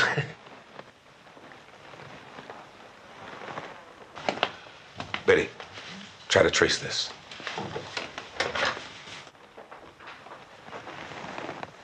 You still there, Mr. Jones? Yes. I was just trying to recall our conversation. I really don't know everything there is to know about guns. Well, now, I'm fixing to go hunting in a few days, and I just wanted to make sure I took along the right equipment. What kind of game are you going for? Well, the animal I'm tracking, Mr. Jones, stands about 7 to 3 inches tall, weighs maybe 180, 85 pounds, and has gray hair. You got any ideas? Yes. Don't aim that gun at me unless you're hiding behind a rock. Oh, it'll be face to face, Barnaby. You can count on that. Listen. Are you still there? Hello? Hello?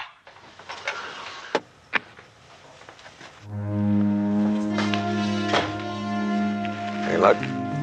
No, darn it. Well, I couldn't hold him any longer. Forget it. He didn't sound familiar to me. A real cutie. Will you reach your friend? I reached him. Well, he agrees with you. That's the one. I'll take it.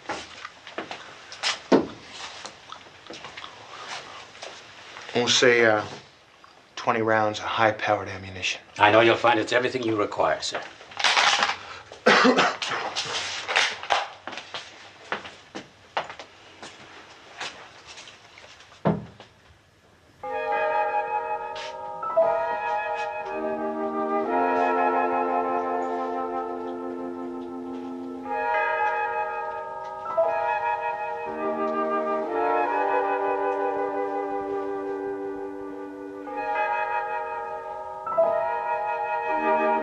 Sir, I realize the chamber is empty, but a good rule is never point a weapon at anybody.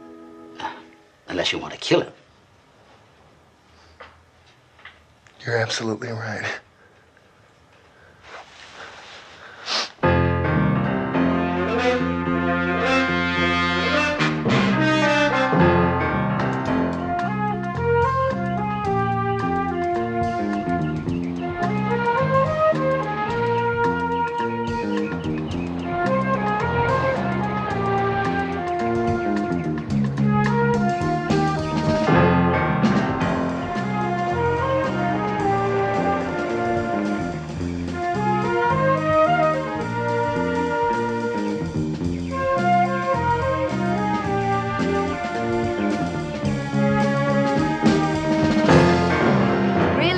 Jones. Tamar is too much. Is he a trick horse?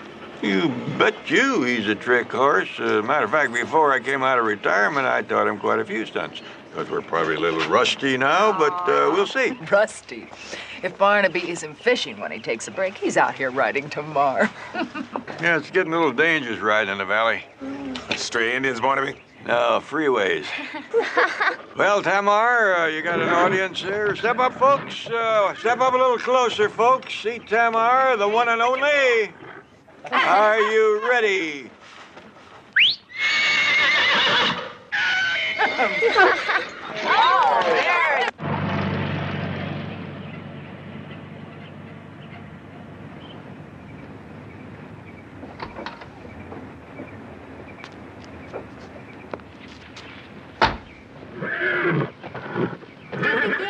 For an encore.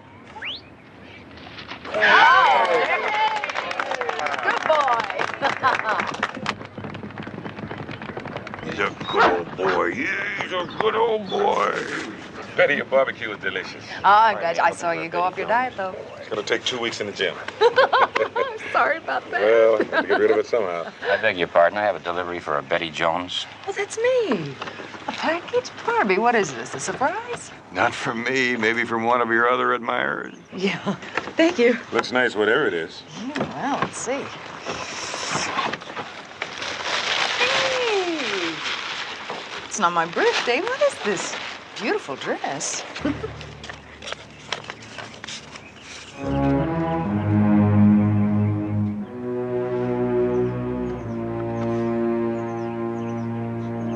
For you to wear at Barnaby Jones' funeral.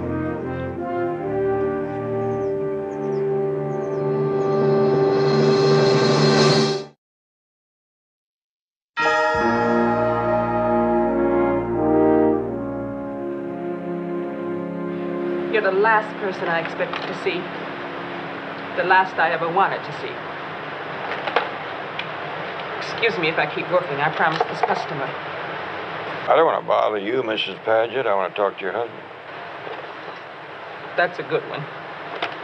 Funny. Funny ha-ha and funny peculiar.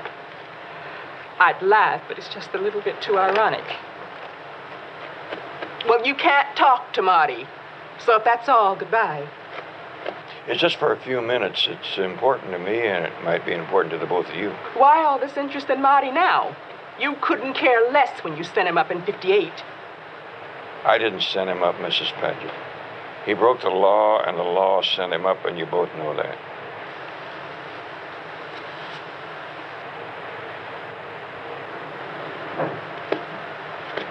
What's so important all of a sudden?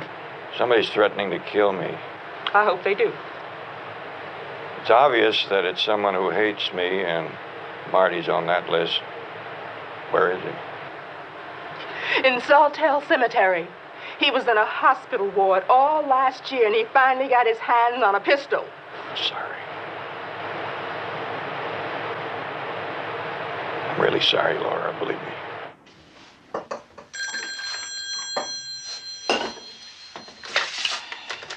Barnaby Jones' office, may I help you? Yeah, this is George T. Lane speaking, L-A-N-E. Is, Mr. Jones there? Well, I'm sorry, Mr. Lane. Mr. Jones isn't in the office at the moment. Can I take a message? Well, gee, I do want to reach him right away. It's important. Do you know where I might find him? I'm sorry, he's due at a meeting at Century Plaza West, and I don't think I'll be able to reach him. He's due out of there about 2:15. Could I have him call you then? No,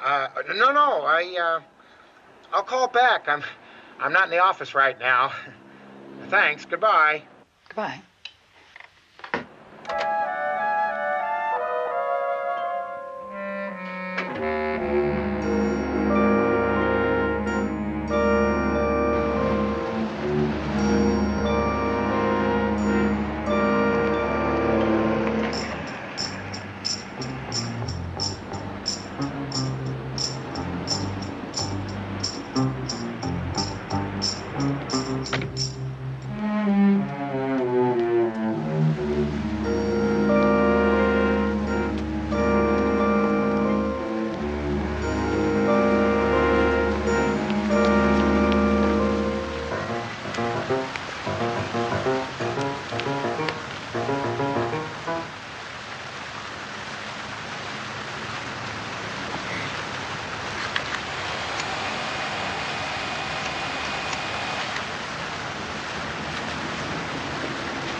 This just came special messenger.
No fingerprints. Didn't expect any. Felt pen you can buy anywhere and no trace on that special messenger either. You can buy this photographic paper in 1,000 stores in Los Angeles. This is obviously taken, and he returned the dress. Hey, What? you remember I told you the man called and never called back? Yeah. Well, that's how he got that when I told him where you were going to be. Let me get that name. The name is George somebody, except it was Jonathan something when he called from the skeet shooting club. No, names and sound of voices aren't going to help us now. Barnaby, all this, the wreath, those pictures. Why would anybody? Go to all that trouble? Yeah. He wants me to sweat, pulling the wings off the fly. You want me to call Joe Taylor? No, not just yet. Betty, if I asked you to draw a circle on something, what would you use? Size of these? Size of those and as perfect as those. Oh, water glass, bottom of a coffee can, maybe? No, perfect. One of those, whatchamacallits the kids use in school. These weren't drawn by any kids, and those whatchamacallits are a compass or a pair of dividers. Perfect circle. Right on the nose. Now, each one of these prints has a little hole right in the middle of the circle.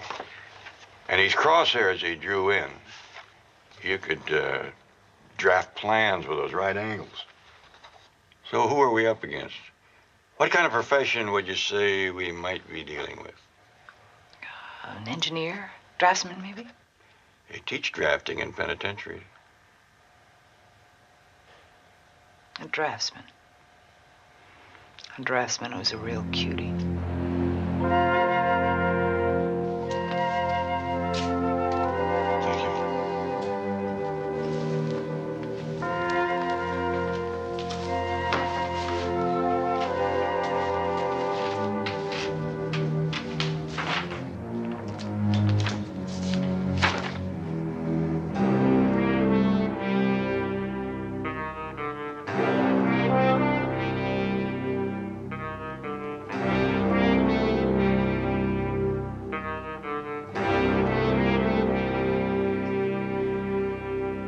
Roger Gossett, 1940 North Channel Road, Santa Monica.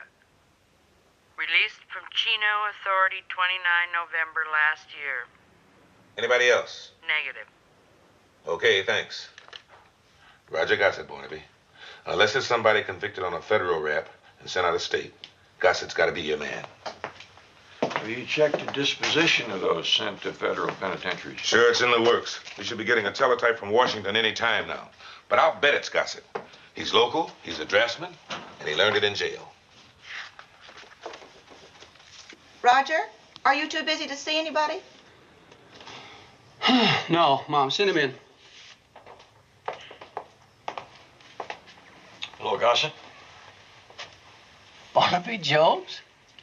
I don't believe it. Hey, it's good to see you, no kidding. How about a cup of coffee? No, thanks. Good to see you, too. How's it going? Oh, great. Whole new career. Couldn't be better. Say, what brings you here? Somebody's trying to kill me. I thought maybe you. Why should I want to kill you, Mr. Jones? You did me a favor, you know. I did? How do you figure? Well, look, when you nabbed me, man, I was dying. I had a habit. I was pushing. Now I'm clean. I'm working. I got a future. Besides, I couldn't very well kill you even if I wanted to. Why not? You remember the New Year's riots at Chino, don't you?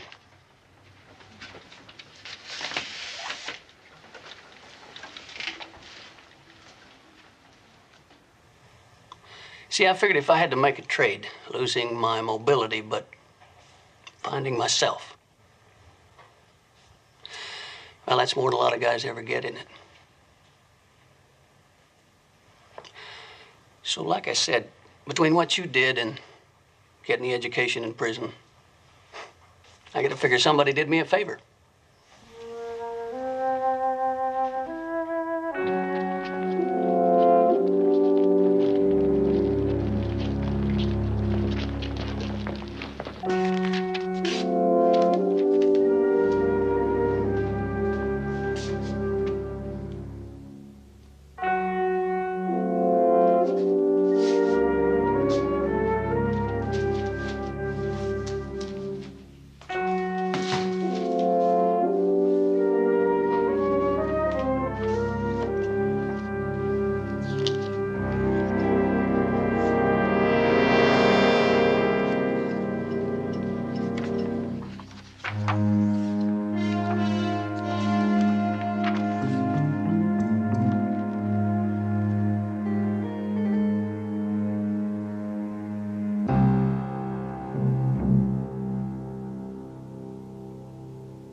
I see.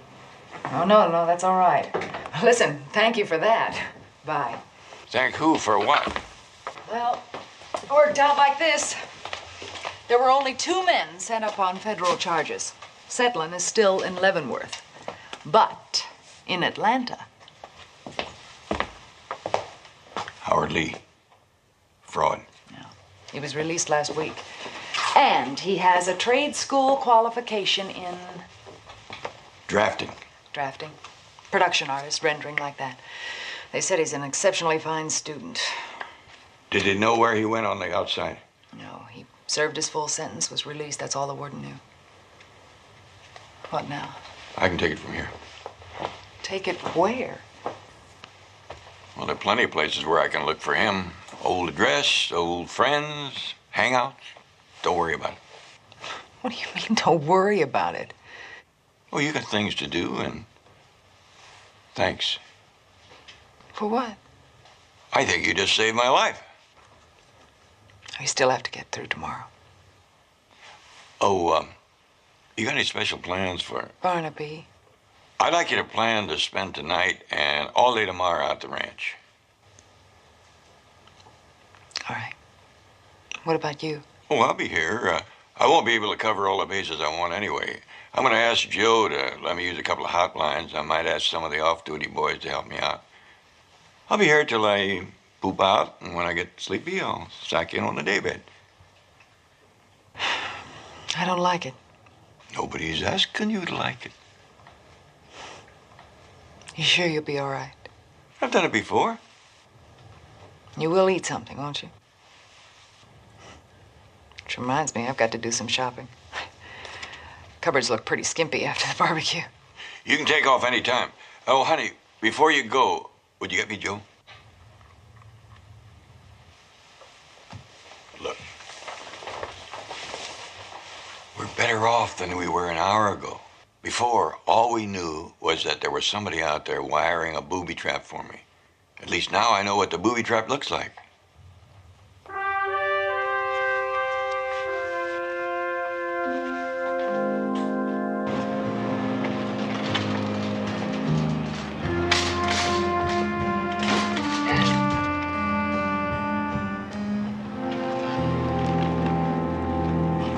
Betty Jones, isn't it?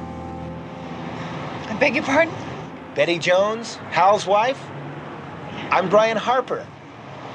I'm sorry. UCLA. I was a friend of Hal's, and you and I met several times after the games. Well, obviously you don't remember. Forgive me. Brian Harper? How do you do? Yeah, Hal and I were in the swimming team together, and we were both Sigma Phi's, the literary society. I was in the Bahamas when I heard about Hal. I'm sorry, Betty. He's quite a guy. How's Barnaby? He's fine. Well, I met him once. Oh. Yeah, after that famous water polo game against Berkeley. Oh, yes, I remember that one. Well, give him my regards. I'll do that. It's nice to see you again, Betty. Yes. Bye-bye. Bye-bye.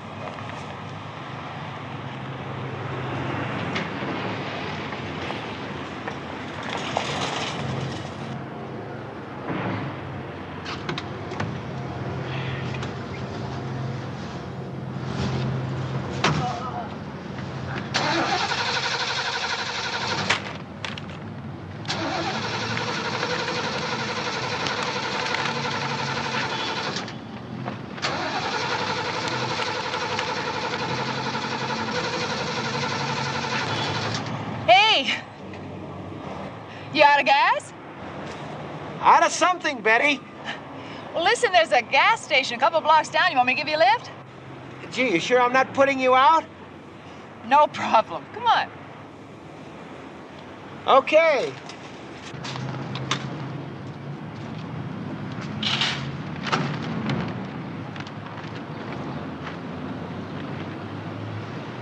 Oh, thanks.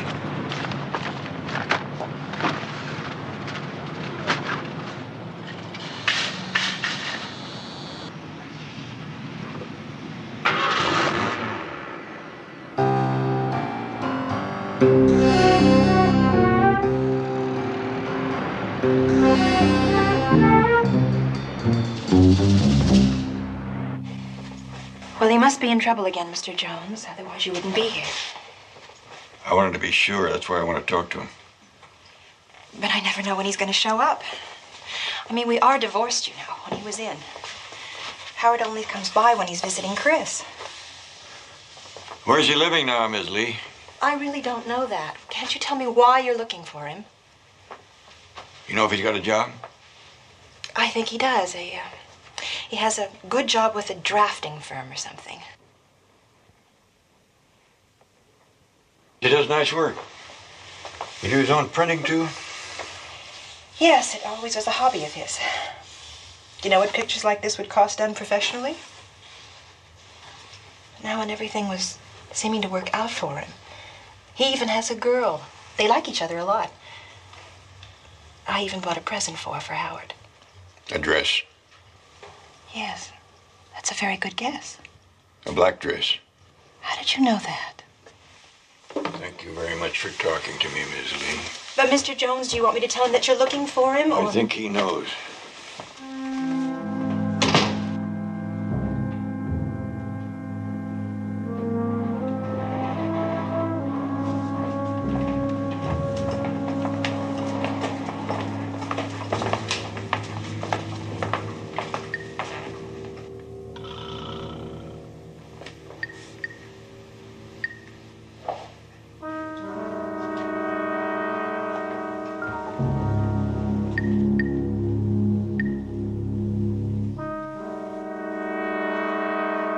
Don't come in shooting, Barnaby. Just me.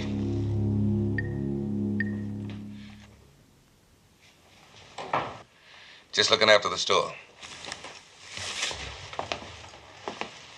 How we doing? Not a peep around here. McManus called in about 9:30. He'd hit 3 of the addresses. Nothing. Going out to Hollenbeck now. How am I going to square it with you guys? On your own time? You're experts. I get paid for working. Shut up, meet your pie. Did you have anything to eat at all? Yeah, sandwich somewhere in the car. Blanks, huh? Me, I don't expect him to make a move until Sunday. These psychos get hooked on a battle plan. They follow it. Did his ex-wife open up? But Howard is in town. It's Howard Lee, Joe. He's a draftsman. Camera is his hobby. He asked his wife to buy a black dress for a present.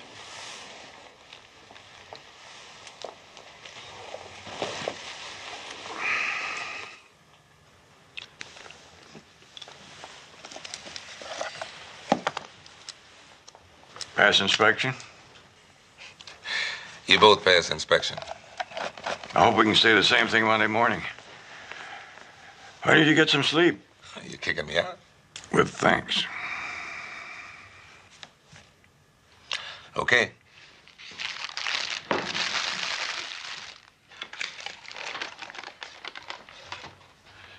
Okay, I'll lock up. You take care.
Hello?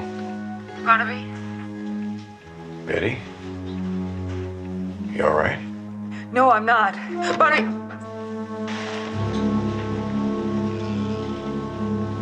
Hello? Hello, Betty?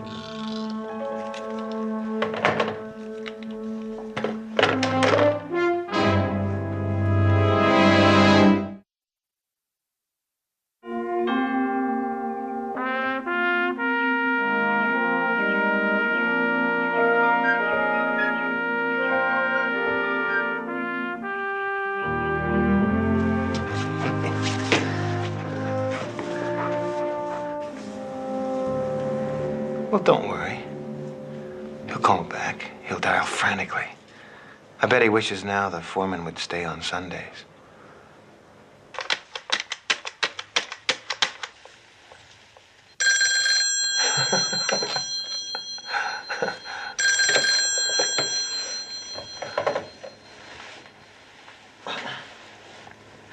Barnaby, he wants you to come alone. Do what Howard says, Barnaby. Lee, if you harm her in any way, She's just leverage. It's you I want. Like I said, you and I, face to face. I'll be out. I'll be there in 40 minutes. Don't you hurt her. No mistakes, Barnaby. No tricks. Just remember, I can see in all directions out here. No innocent pickup trucks cruising by or horse vans. And if a helicopter just happens to fly over, well, I'm not sure what I might do. It might make me think you were going back on your word. How can I help it if a car...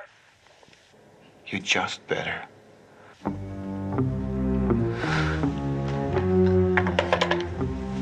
Hang up now, dear. Barnaby, don't worry about me.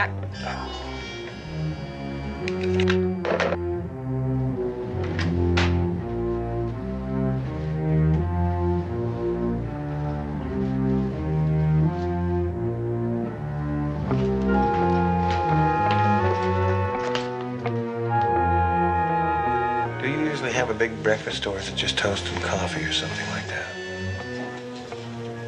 What? Well, I don't want to cause any trouble, but I thought you might be hungry, too. You want me to fix you breakfast? I would appreciate it, Betty. Though I don't want you to put yourself out. What do you want? Well, scrambled eggs or an omelet. Either one would be fine. Whatever you want, Betty, would be fine with me.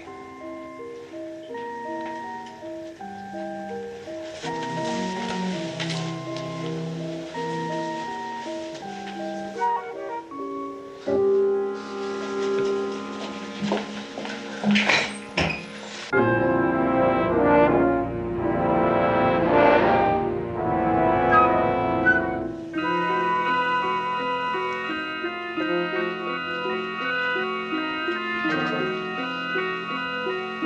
you like some orange juice? Great. Frozen. We have 6 trees.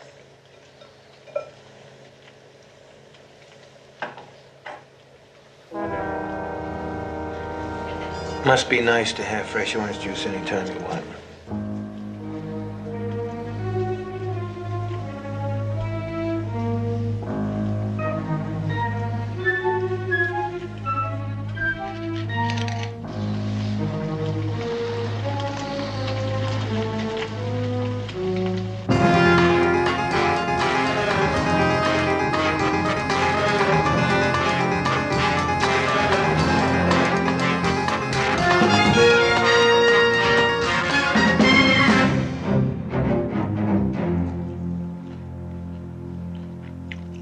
You know, I've learned a lot about you two lately. I've learned a lot. What gets me is how you can stand it. I know the hours you put in, alone in the same room with him, all the time, every day. Barnaby? Yeah. He likes to boss you around a lot. I know him. I know what he can be like. My father was exactly the same way. They even sound the same. I know that kind. Love to give orders. Yes, sir. No, sir. Have to run the world just the way they see fit. Rules and laws. And if you step out of line, whack! Barnaby isn't like that. You know, everybody practically forgot about it. Jones didn't have to keep after me. It was all over, a lousy fraud. Everybody forgot about it. Nobody was even paying him by then. He just didn't want to have a case like that still on his books. What the hell difference did it make? I'll tell you. A gold star for him and 6 years out of my life for me.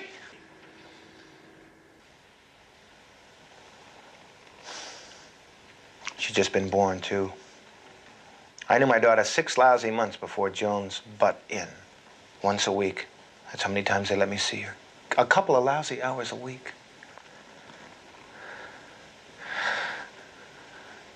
But Barnaby Jones, boy. He thinks he's God Almighty.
You finally made it! Where is she? Where's Betty? What have you done to her? Nothing! She's just fine! She's in the ring! Why don't you see for yourself?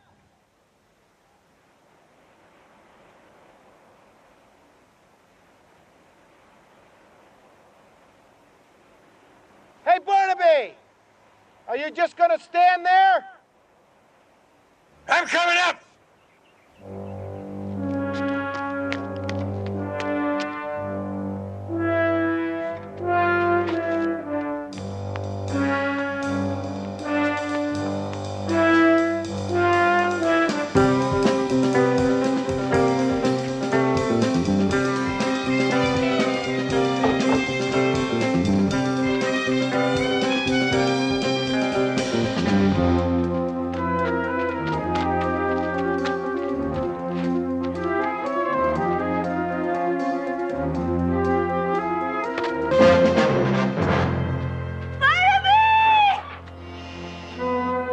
Hold it, Barnaby!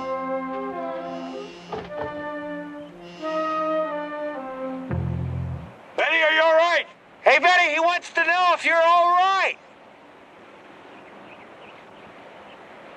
He killed Shane. I know. Hey, Barnaby! Why don't you come a little closer?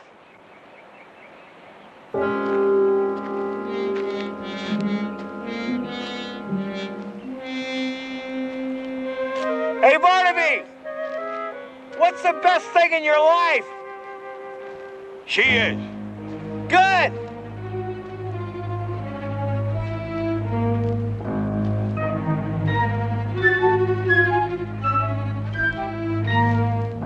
Whatever you want, Howard. Just say it.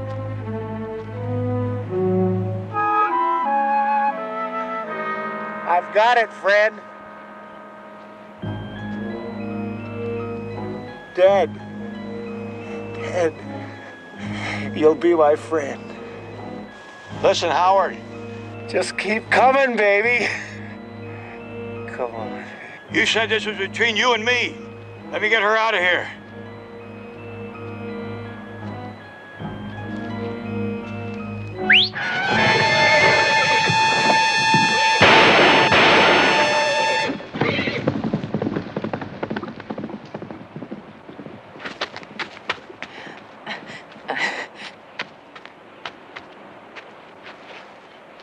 Barnaby.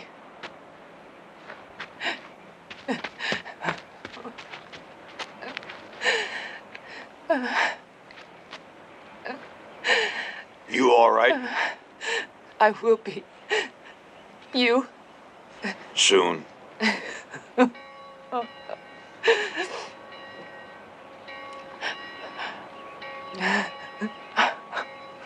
Sunday. Yeah. Sunday. Barnaby.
Barnaby Jones, starring Buddy Ebsen.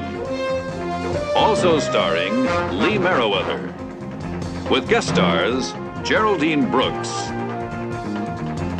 Jerry Hauser, Andrew Parks.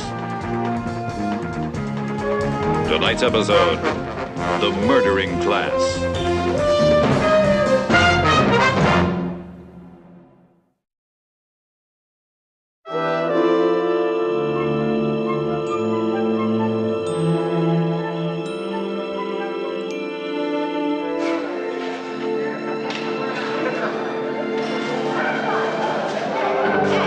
Come on now, come Barnaby Sr. Stop horsing around. We'll never get finished in here. A lot of tables still need chairs, you know. Oh, put Mrs. Ogden next to the minister. Maybe he can shame her into buying some tickets for the tennis fund. I certainly couldn't, even though I am headmistress.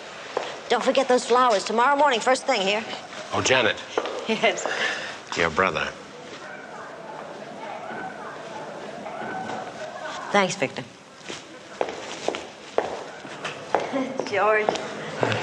Looks very nice. Oh, hope so. Oh, I found 10 of these medieval histories you wanted. Now, if you need any more, I... George, those are very heavy, and 10 is fine. But why don't you get one of the boys to help you? Oh, no. They have their job, and I have mine. I think I've been sober long enough to carry my own weight, and 10 medieval histories. George, thank you. I'll put them in the office. Right.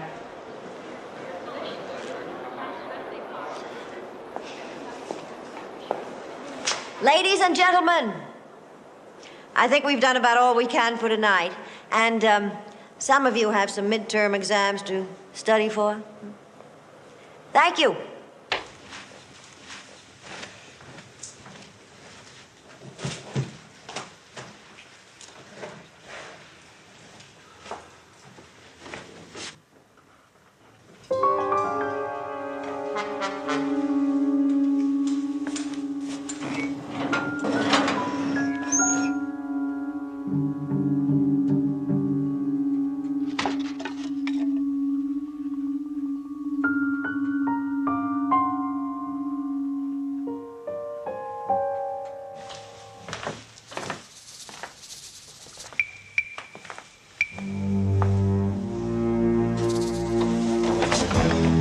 Paul, what are you doing here?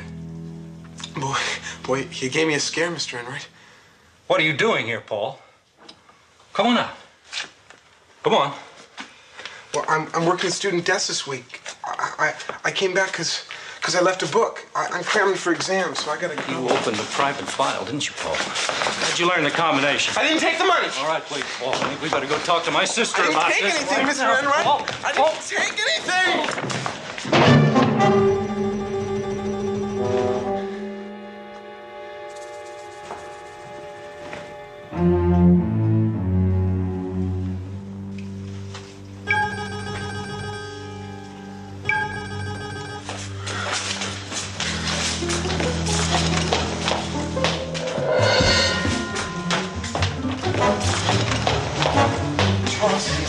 What's the rush? You got it, didn't you? Charles, listen, George Enright caught me at it. It's awful. We gotta get help. Haste makes waste, Paul. Now tell me again, without the emotional embellishment. I didn't mean to. Tell me, Paul, what's awful? I think I killed him.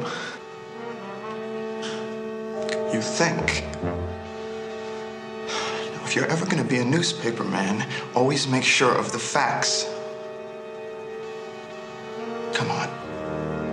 Back to the scene of the crime.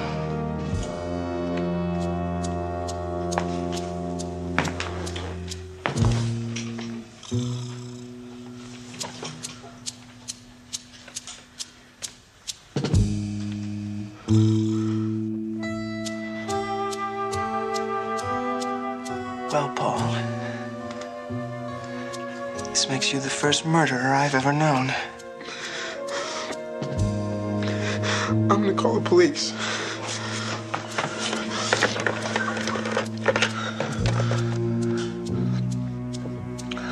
Operator?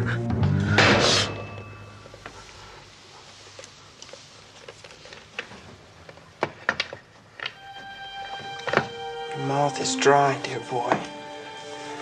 The adrenaline is short-circuiting your brain and you'll botch everything. The police, bumbling as they are, will ask questions. What were you doing there, Paul Thayer? And your buddy, your pal, Charles Lomax, what brought him to the headmistress's office? Do you want to tell them all that, Paul? What are we gonna do? Hang in there, Paul.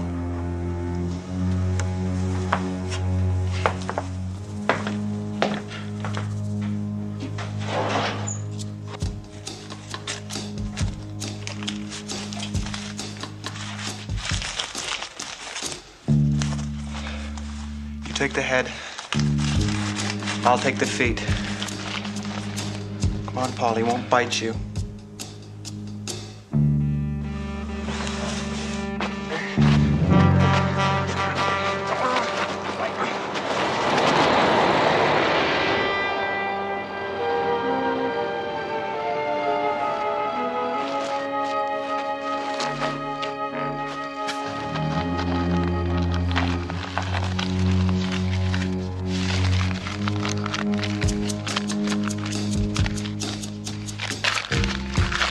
Bottle.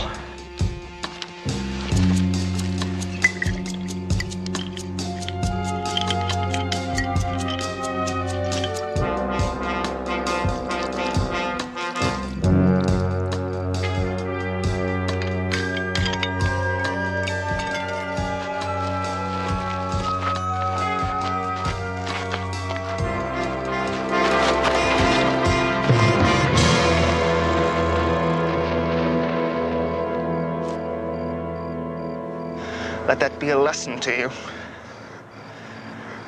That's what happens to alcoholics who can't stay away from their booze. They get into all kinds of terrible accidents. Sometimes fatal. And there shall be no night there, and they need no candle, neither light of the sun.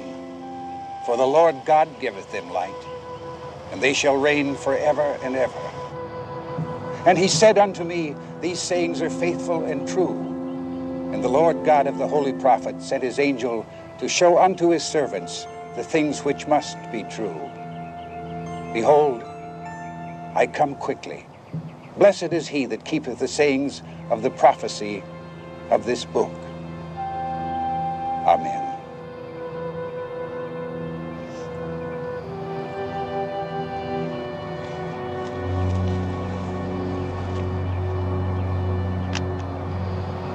Something I can do, would you let me know? Oh, of course, Ron. Thank you. Thank you.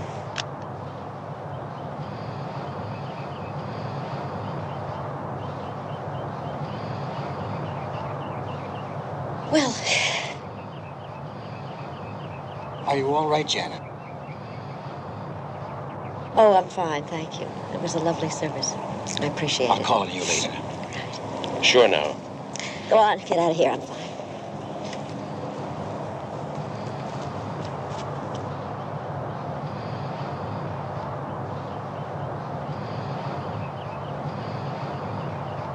Barnaby Jones? Yes, Miss Enright. You have my sympathy, Miss Enright. I didn't know if I should come now or... I'm glad you did. I want my brother's name cleared, whatever it may cost. Well, since I was driving through town, I stopped and had a talk with Lieutenant Roth. And did he convince you that George stole that money? Well, let's say he made a good start. Mr. Jones, Lieutenant Roth didn't know my brother. I'd like to tell you about him.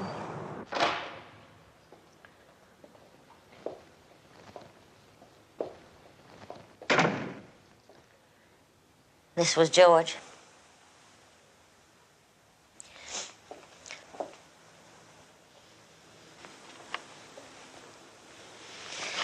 He loved books. When we agreed that I'd take control of the school, he insisted on earning his keep, as he put it, by staying on as our librarian. Am I right? In your statement to the police, you said that your brother gave up drinking about 8 months ago. Yes, as soon as I'd officially taken over the school. I assumed that he just no longer needed whiskey as an escape from responsibility. What do you figure set him off drinking that night? I don't know how George got to the cliff. I don't know how the whiskey got on him. I don't know how the money from the tennis fund got into his pockets. I only know one thing. My brother. He didn't need to steal. Look, This shelf here, all first editions. This set of Longfellow alone, it's worth thousands. If my brother wanted money for liquor or anything else, he could have sold it. Was the man who lived here a thief?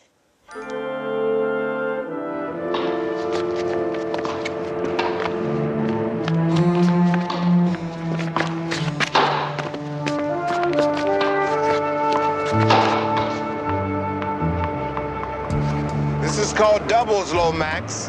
Now in doubles, you let your partner hit the ball when it comes into his side of the court, okay?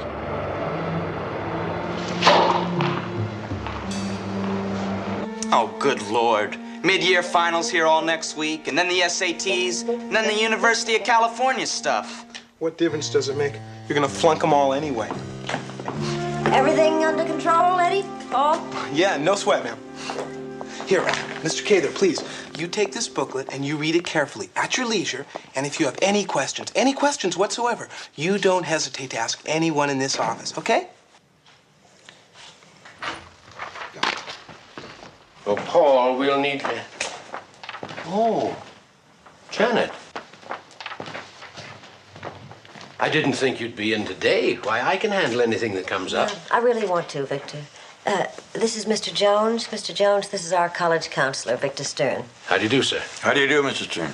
As you know, I wasn't satisfied with Lieutenant Roth's reports, and so I've asked Mr. Jones to come from Los Angeles to make some further investigations for me.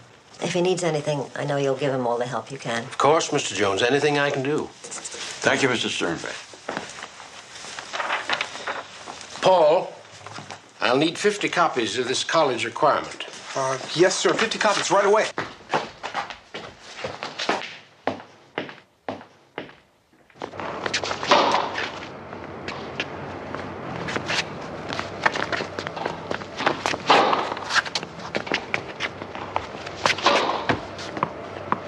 Game, set, match.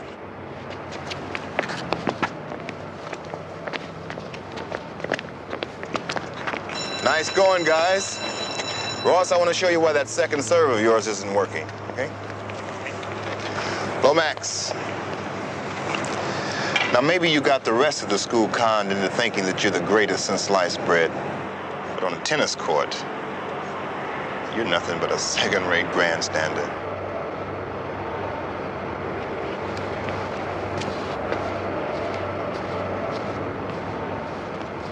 Lucky idiots, we can beat them any 4 out of 5 sets. Yeah, if you let your partner play, Lomax. When I draw a lousy partner, Whitney, I have to try to carry him. Big deal. Charles, I gotta talk to you. Only 1 autograph per customer, please. Did you hear that grandstander crack? Boy, you give a guy like Fannin a little authority and he turns into Listen, we're in trouble. The official verdict was accidental death while intoxicated. Official. Yeah, well, you know that guy who came in late to the cemetery? He's a private detective from L.A. that Enright hired. How do you know? Because I keep my big ears open, that's how. He's up in her office right now going over the whole thing. I'm telling you, he's gonna find out. He won't have time to find out. Not if we handle it right.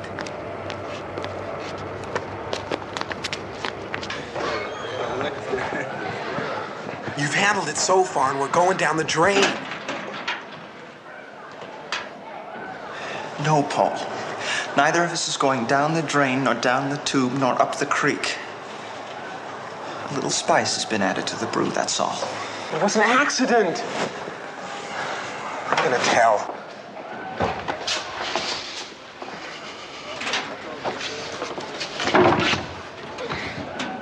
You are not gonna burn yourself, and you are not gonna burn me. Do you understand? What are we gonna do? We have to make sure that our tall, straight, gray-haired private investigator from Lotus Land finds his criminal, don't we? And clears the blot from the Enright escutcheon. But how? We have to throw a little light on the in the woodpile.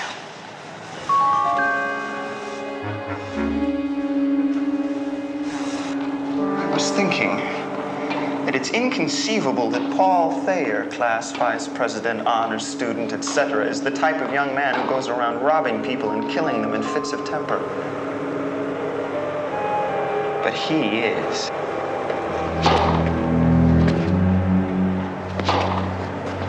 Full of psychological hang-ups, understandably uptight about his position. Yes. I'm afraid Mr. Fannin killed old George. Strong, powerful man with a hot temper. He's liable to do anything. Even murder.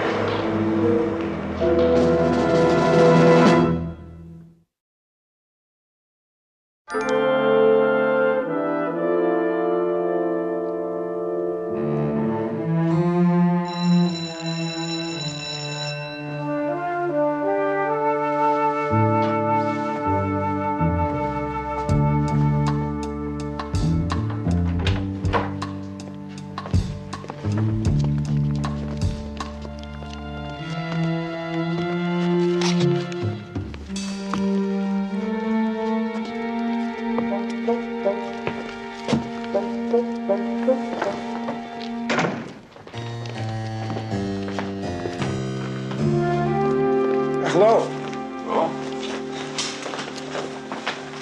Mr. Jones. I'm Paul Thayer. This is Charles Lomax. Oh, how do you do? How do you do, sir? Thayer? Lomax.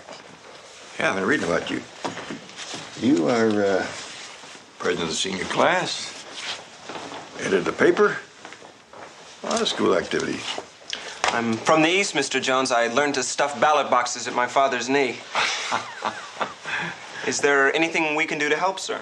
Well, yeah, there might be, especially since you're on the paper. Any idea how this flash bulb got in the closet? I can't imagine, sir. Why, Paul, this is the size you use.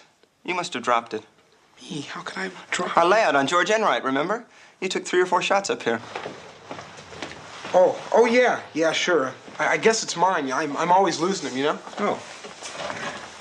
Do you have any offices besides Los Angeles, Mr. Jones, working with other private investigators? You know, that's as good a loaded question as I ever heard. 3 pieces of information at 1 crack. Where did you hear that I was... Well, of course, all good newspaper men know what's going on around them, don't they? You are investigating Mr. Enright's murder, aren't you?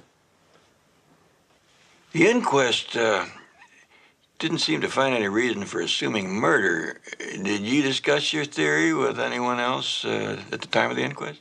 No. Then I wasn't sure of my ground. But I'm very sure of it now. And there's a lot more than meets the eye in this whole tragic mess, Mr. Jones. A witness talked to Charles. And when I was going back to the dorm from the auditorium, 10:30 or so, I saw somebody go in the administration building. That's where Miss Enright's office is. You know. Recognize him, Willie? Not exactly. It was too far away. A man, definitely. Just a guy. Medium build.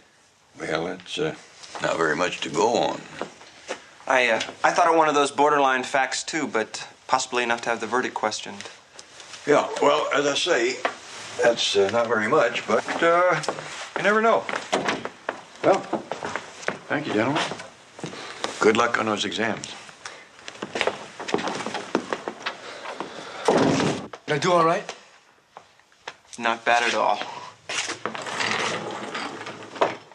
Bit of the hook, bit of the line, next the sinker.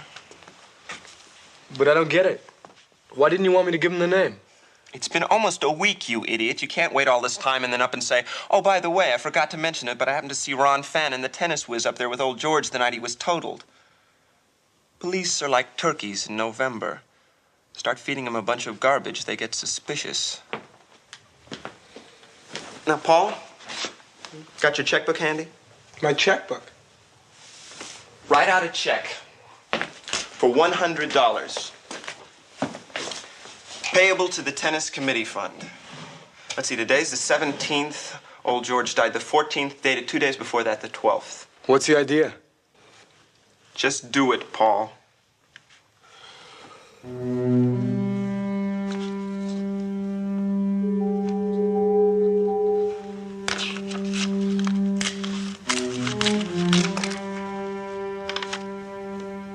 What'd you have me write it for if you're just gonna burn it? You've got to feed them their clues bit by bit.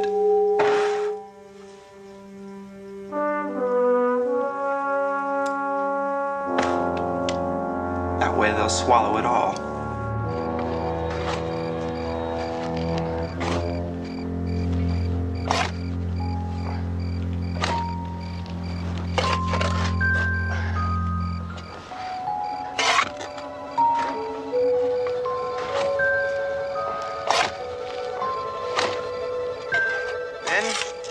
I have some good news and some bad news.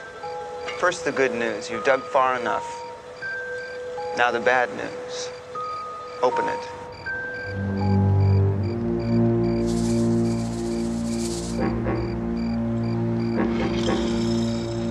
It's getting late. Open the coffin.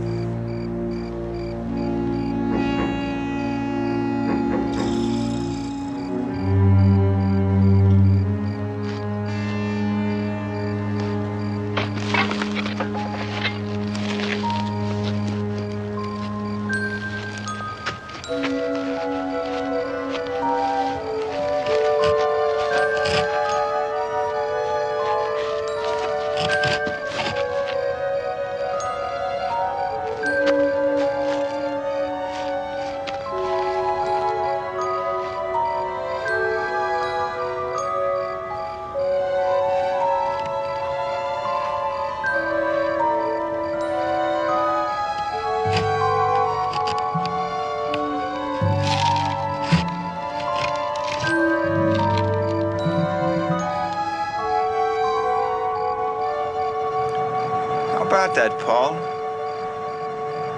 He's smiling at you. Who's gonna do it? Why, you. You're responsible for the poor man's demise. It's the least you can do.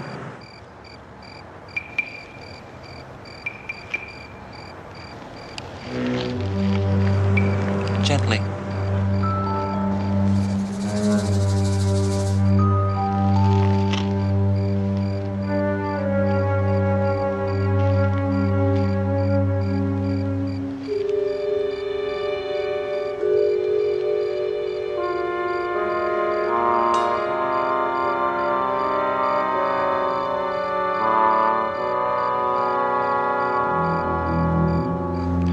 I think we're ready for the final touches. Mr. Fannin himself.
What's all that, Miss Enright? They arrested Ron Fannin for murdering George. What? Lieutenant Roth said that George must have surprised him while I was trying to break into the cabinet. He killed George. Then he tried to make it look like an accident. That's a mighty far cry from their first verdict. That first verdict was death while intoxicated. George couldn't have been drunk.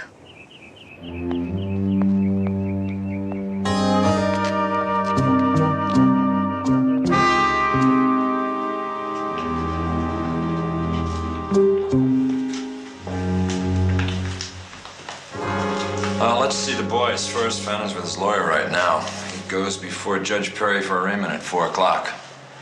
Things are moving pretty fast, aren't they, Hank?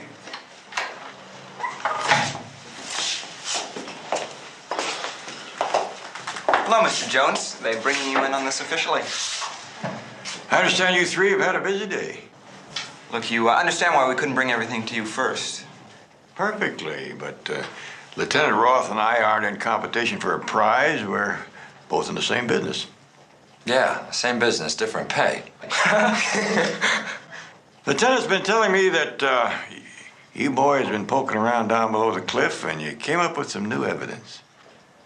Charles found it, near where they found the body. A Wimbledon button. I've heard of Wimbledon tennis, but what's a Wimbledon button? This, Barnaby.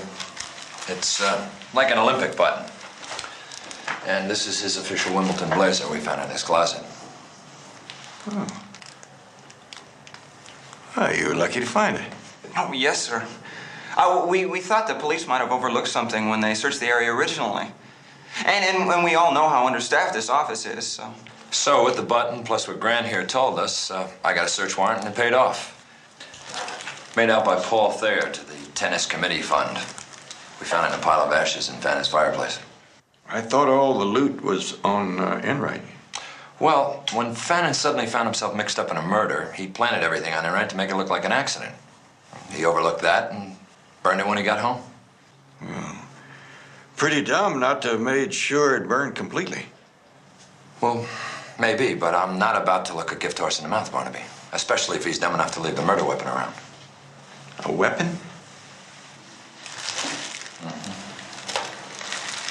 Yeah, Hank.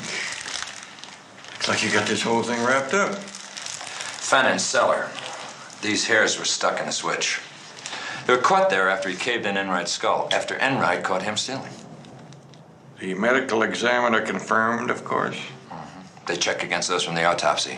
The victim's hair, definitely. Well, looks like I've only got one question to ask you all. When is the hanging? Well, I don't need a private eye. I need a lawyer. I'm not looking for a fee, Mr. Fannin. I have permission to talk to you if you want to talk to me. How about it? You can't help me a bit. Somebody's got me in a box and they want to keep me here. No, I don't want to talk to you, Jones. Now, damn it, would you leave me alone? I know you're mad, Mr. Fannin. I don't blame you. I just don't believe you're as stupid as Lieutenant Roth must think you are. The case they got against you is pretty convincing. If people want to believe you pulled a dozen dumb moves in the space of an hour.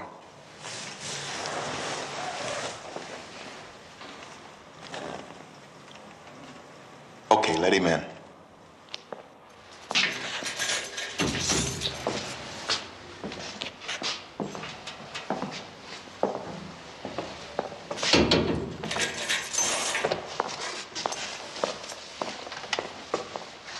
Now, what's in all this for you?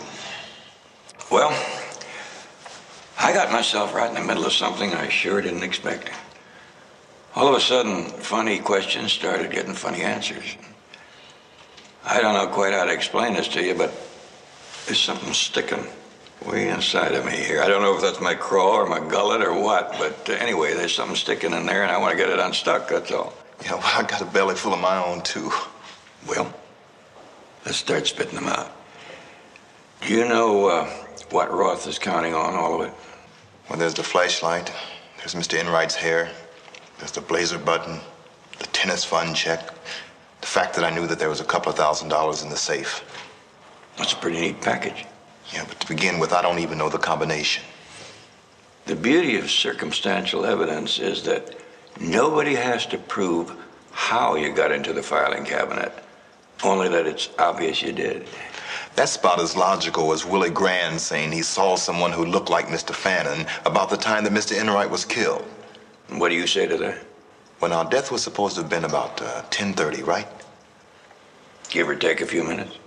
Did you ask Janet Enright where she was about then? What? She's my alibi, Mr. Jones. She was with me. Ask your client. I've been telling George that he can rest easy now. He's been exonerated. An arrest isn't exactly a conviction, you know.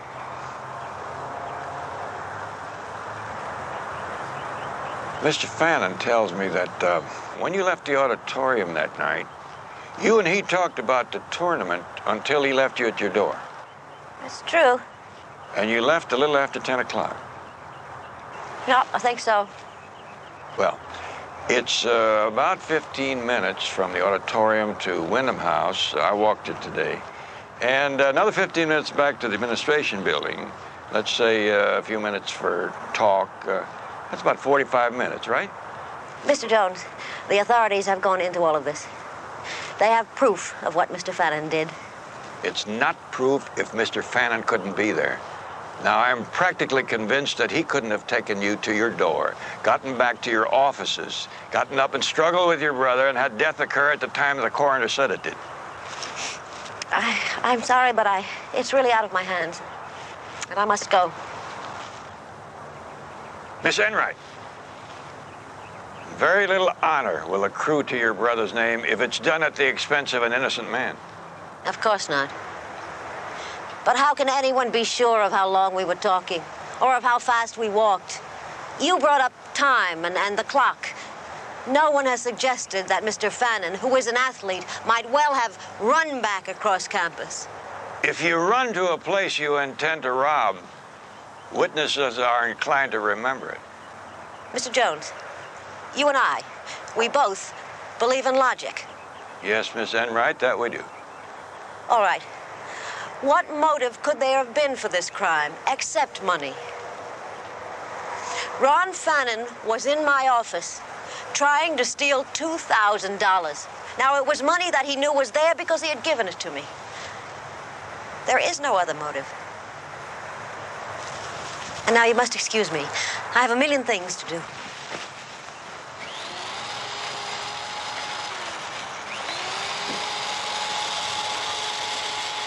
Good afternoon. Well, good afternoon. You certainly keep things pretty around here. Well, thank you very much.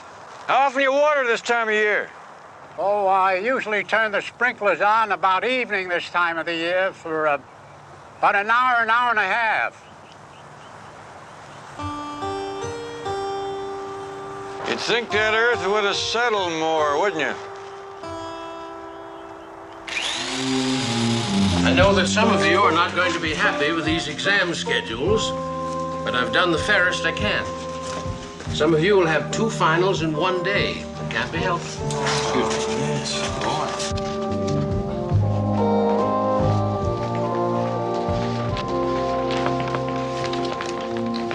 Good afternoon, sir. Good afternoon. Good afternoon, Mr. Stern. That was quite a job of detective work you young fellas did. Oh, well, Charles deserves all the credit, sir. No, it was a real collaboration. Like a copy of the Gazette, Mr. Jones? Thank you. Is Miss Enright expecting you, Mr. Jones? Well, I'd like to talk to her if she isn't too busy. Janet, Mr. Jones is in the outer office. How's the case coming? Oh, Judge Perry has set Monday for the preliminary hearing. No bail. Mr. Jones.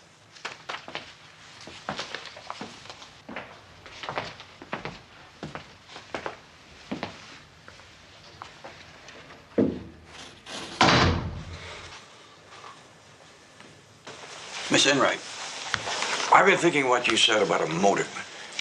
Now, what if there was something else inside that filing cabinet that somebody wanted more than money? Here is a check for your services. I think you will find it more than satisfactory. Well, I'll be glad to take it when I feel that I've followed through. But right now, if you don't mind, I'd like to have one more look at what's inside that cabinet and a chance to ask a few more questions. I'm afraid I'll have to say no.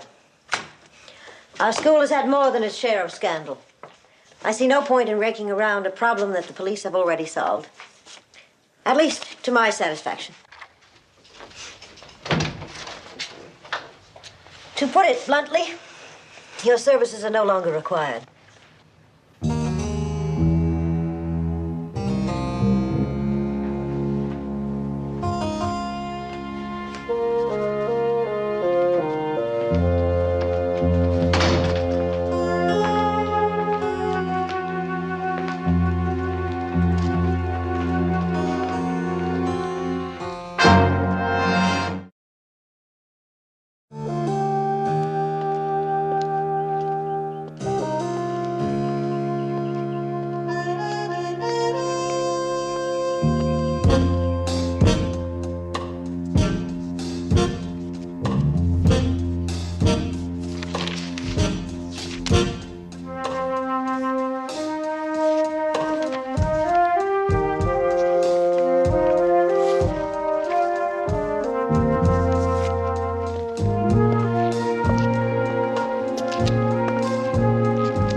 I feel just like a conspirator, and I can't say I like it.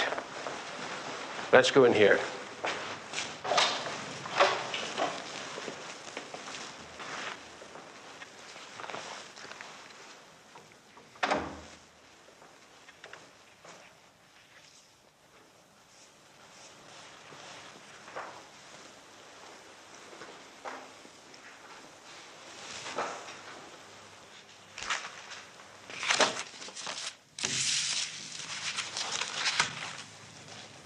Yep, we're the same. All three of them. Charles Lomax, Paul Thayer, William Grant. All came to Enright with poor or failing grades. Then sometime in the second semester, the grades shot up to A, even straight A's. Spectacular. Not all that unusual, especially when boys decide to knuckle down to work. And when some students come to a demanding prep school, Mr. Jones, they learn to test better. Or when they happen to know the answers to the exams beforehand. I thought it would shock you when I said that. I don't know what you're getting at.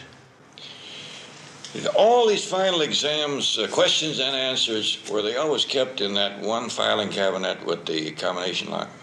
Yes, as long as I've been. Then it wasn't the money the thief was after. It was the answer to the exam questions. Mm-hmm. And you think somebody beside Mr. Fannin was the one? That would explain a lot. Cheating during an exam is one thing. It's bad enough, but I can't believe this, Mr. Jones. How much longer are these exams going to last today? What? Oh, 25 minutes. This is the last one. And when will they know the result? They're tabbed by computer. They'll be posted on the bulletin boards by 4:30. Shh.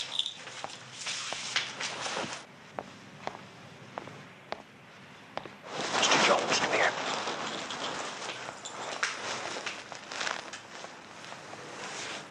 I must get back, and you shouldn't be here either.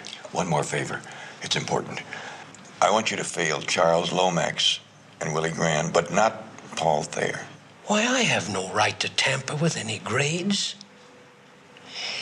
Their entire futures depend on these tests.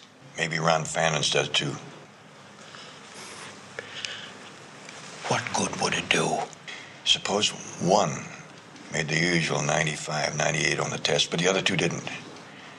Then it would be obvious that the guy that made the high grades had pulled a fast one on his buddies. And if that happens, we might see some fireworks. Well, Charles is the ringleader, Mr. Jones. Shouldn't he be the one to get the best marks? No. He's the ringleader, as you say, because he's smart enough not to do the dirty work. He gets stooges to do that. And Paul Thayer is exactly the type that Charles would pick.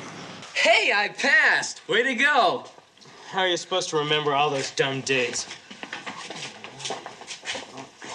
I thought you'd be gone by now, Mr. Jones. If I'm trespassing, I apologize. But as I told you, I wanted to get to the bottom of this. Get at the truth is what I said. And I would certainly think you would, too. Yes, you told me what you assume. I'd like to know how you expect to prove it. Out of the mouths of babes, I hope.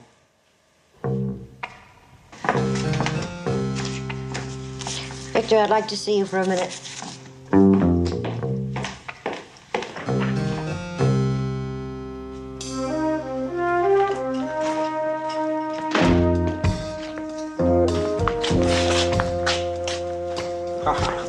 How did you do, fellas? We aced it. 2 98s and a 99.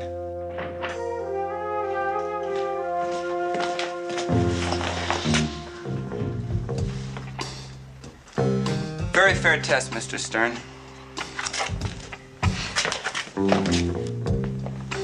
I'm sorry, Mr. Jones. I just couldn't do it. I couldn't cheat like that. I just couldn't take the chance.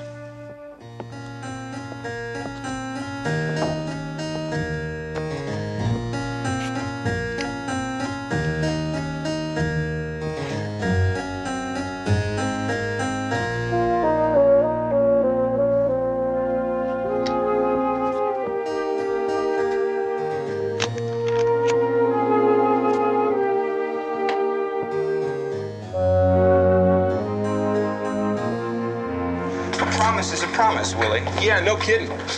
Hey, you know, with finals like these, we can get in any college we want. We gonna make it Stanford? I was promised a smashing Italian convertible, and I certainly can't ride around with the top down all year at Harvard. How are you riding around on that road down by the cliff where George Enright's body was found? Miss Enright told all of us on student desk duty you didn't have permission to be on school property, Mr. Jones.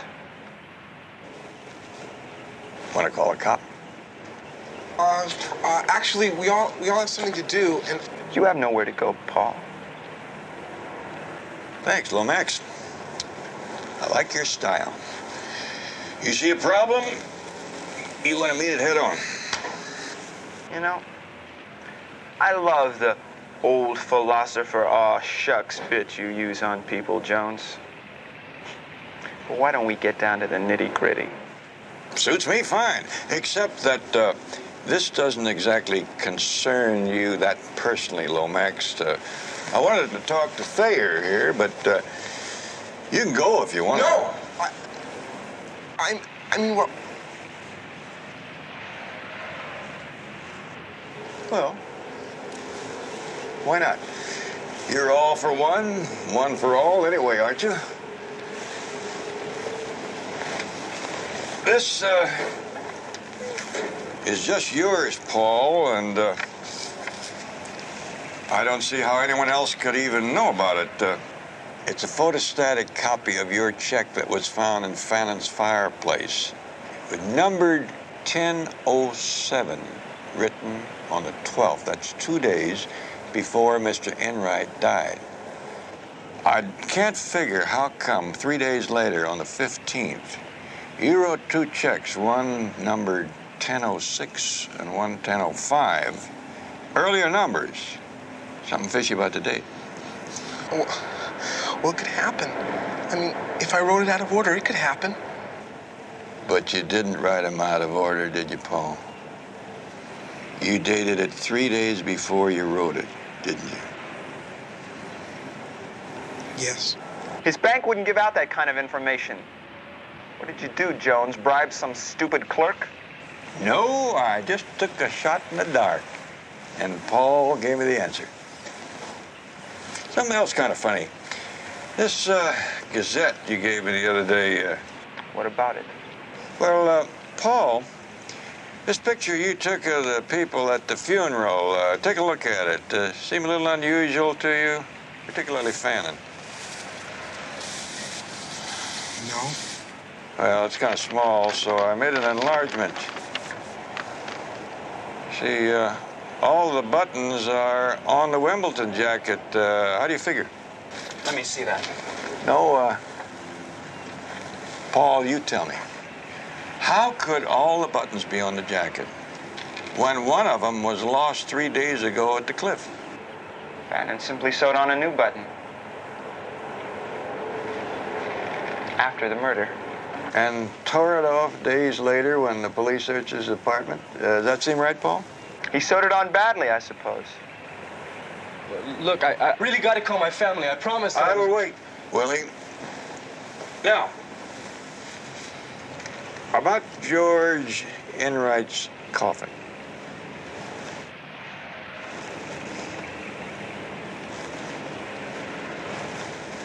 The people at the cemetery are absolutely mystified. They can't figure how bits of earth got inside the coffin. You see, it was sealed at the funeral home. Yesterday, I got a court order to dig it up, and we found dirt. Dirt from the cemetery inside the coffin. So somebody must have opened it, right? Opened it after the burial. How could anybody do that? Have you got any ideas, Paul? I don't know. Come on, tell us what really happened, Paul. Please, Mr. Jones, it was an accident that night. Keep your mouth shut, you stupid idiot. Please, you got to believe me. I didn't mean to kill him. It was an accident. I told you we should call the police. I told you should have let me. I'll do that for you now, Paul.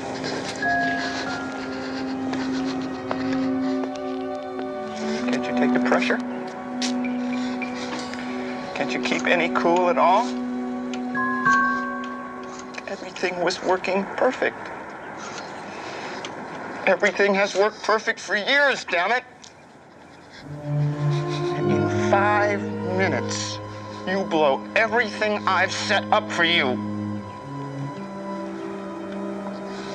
Get me the sheriff's office, please. Lieutenant Roth, if he's on duty.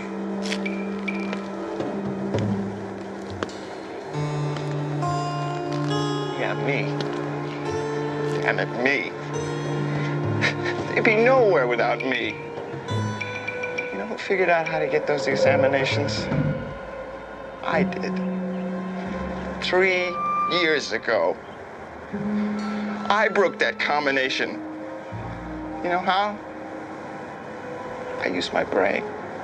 I figured it out. You know, I knew that it'd have to be something simple. Something right in front of everyone's nose. Janet Enright's birthday. June 18th, 1932. 6/18/1932. She's not 38 like she tells everyone. She's 40 years old. Born in 1932. 6/18/1932. And you ruined everything.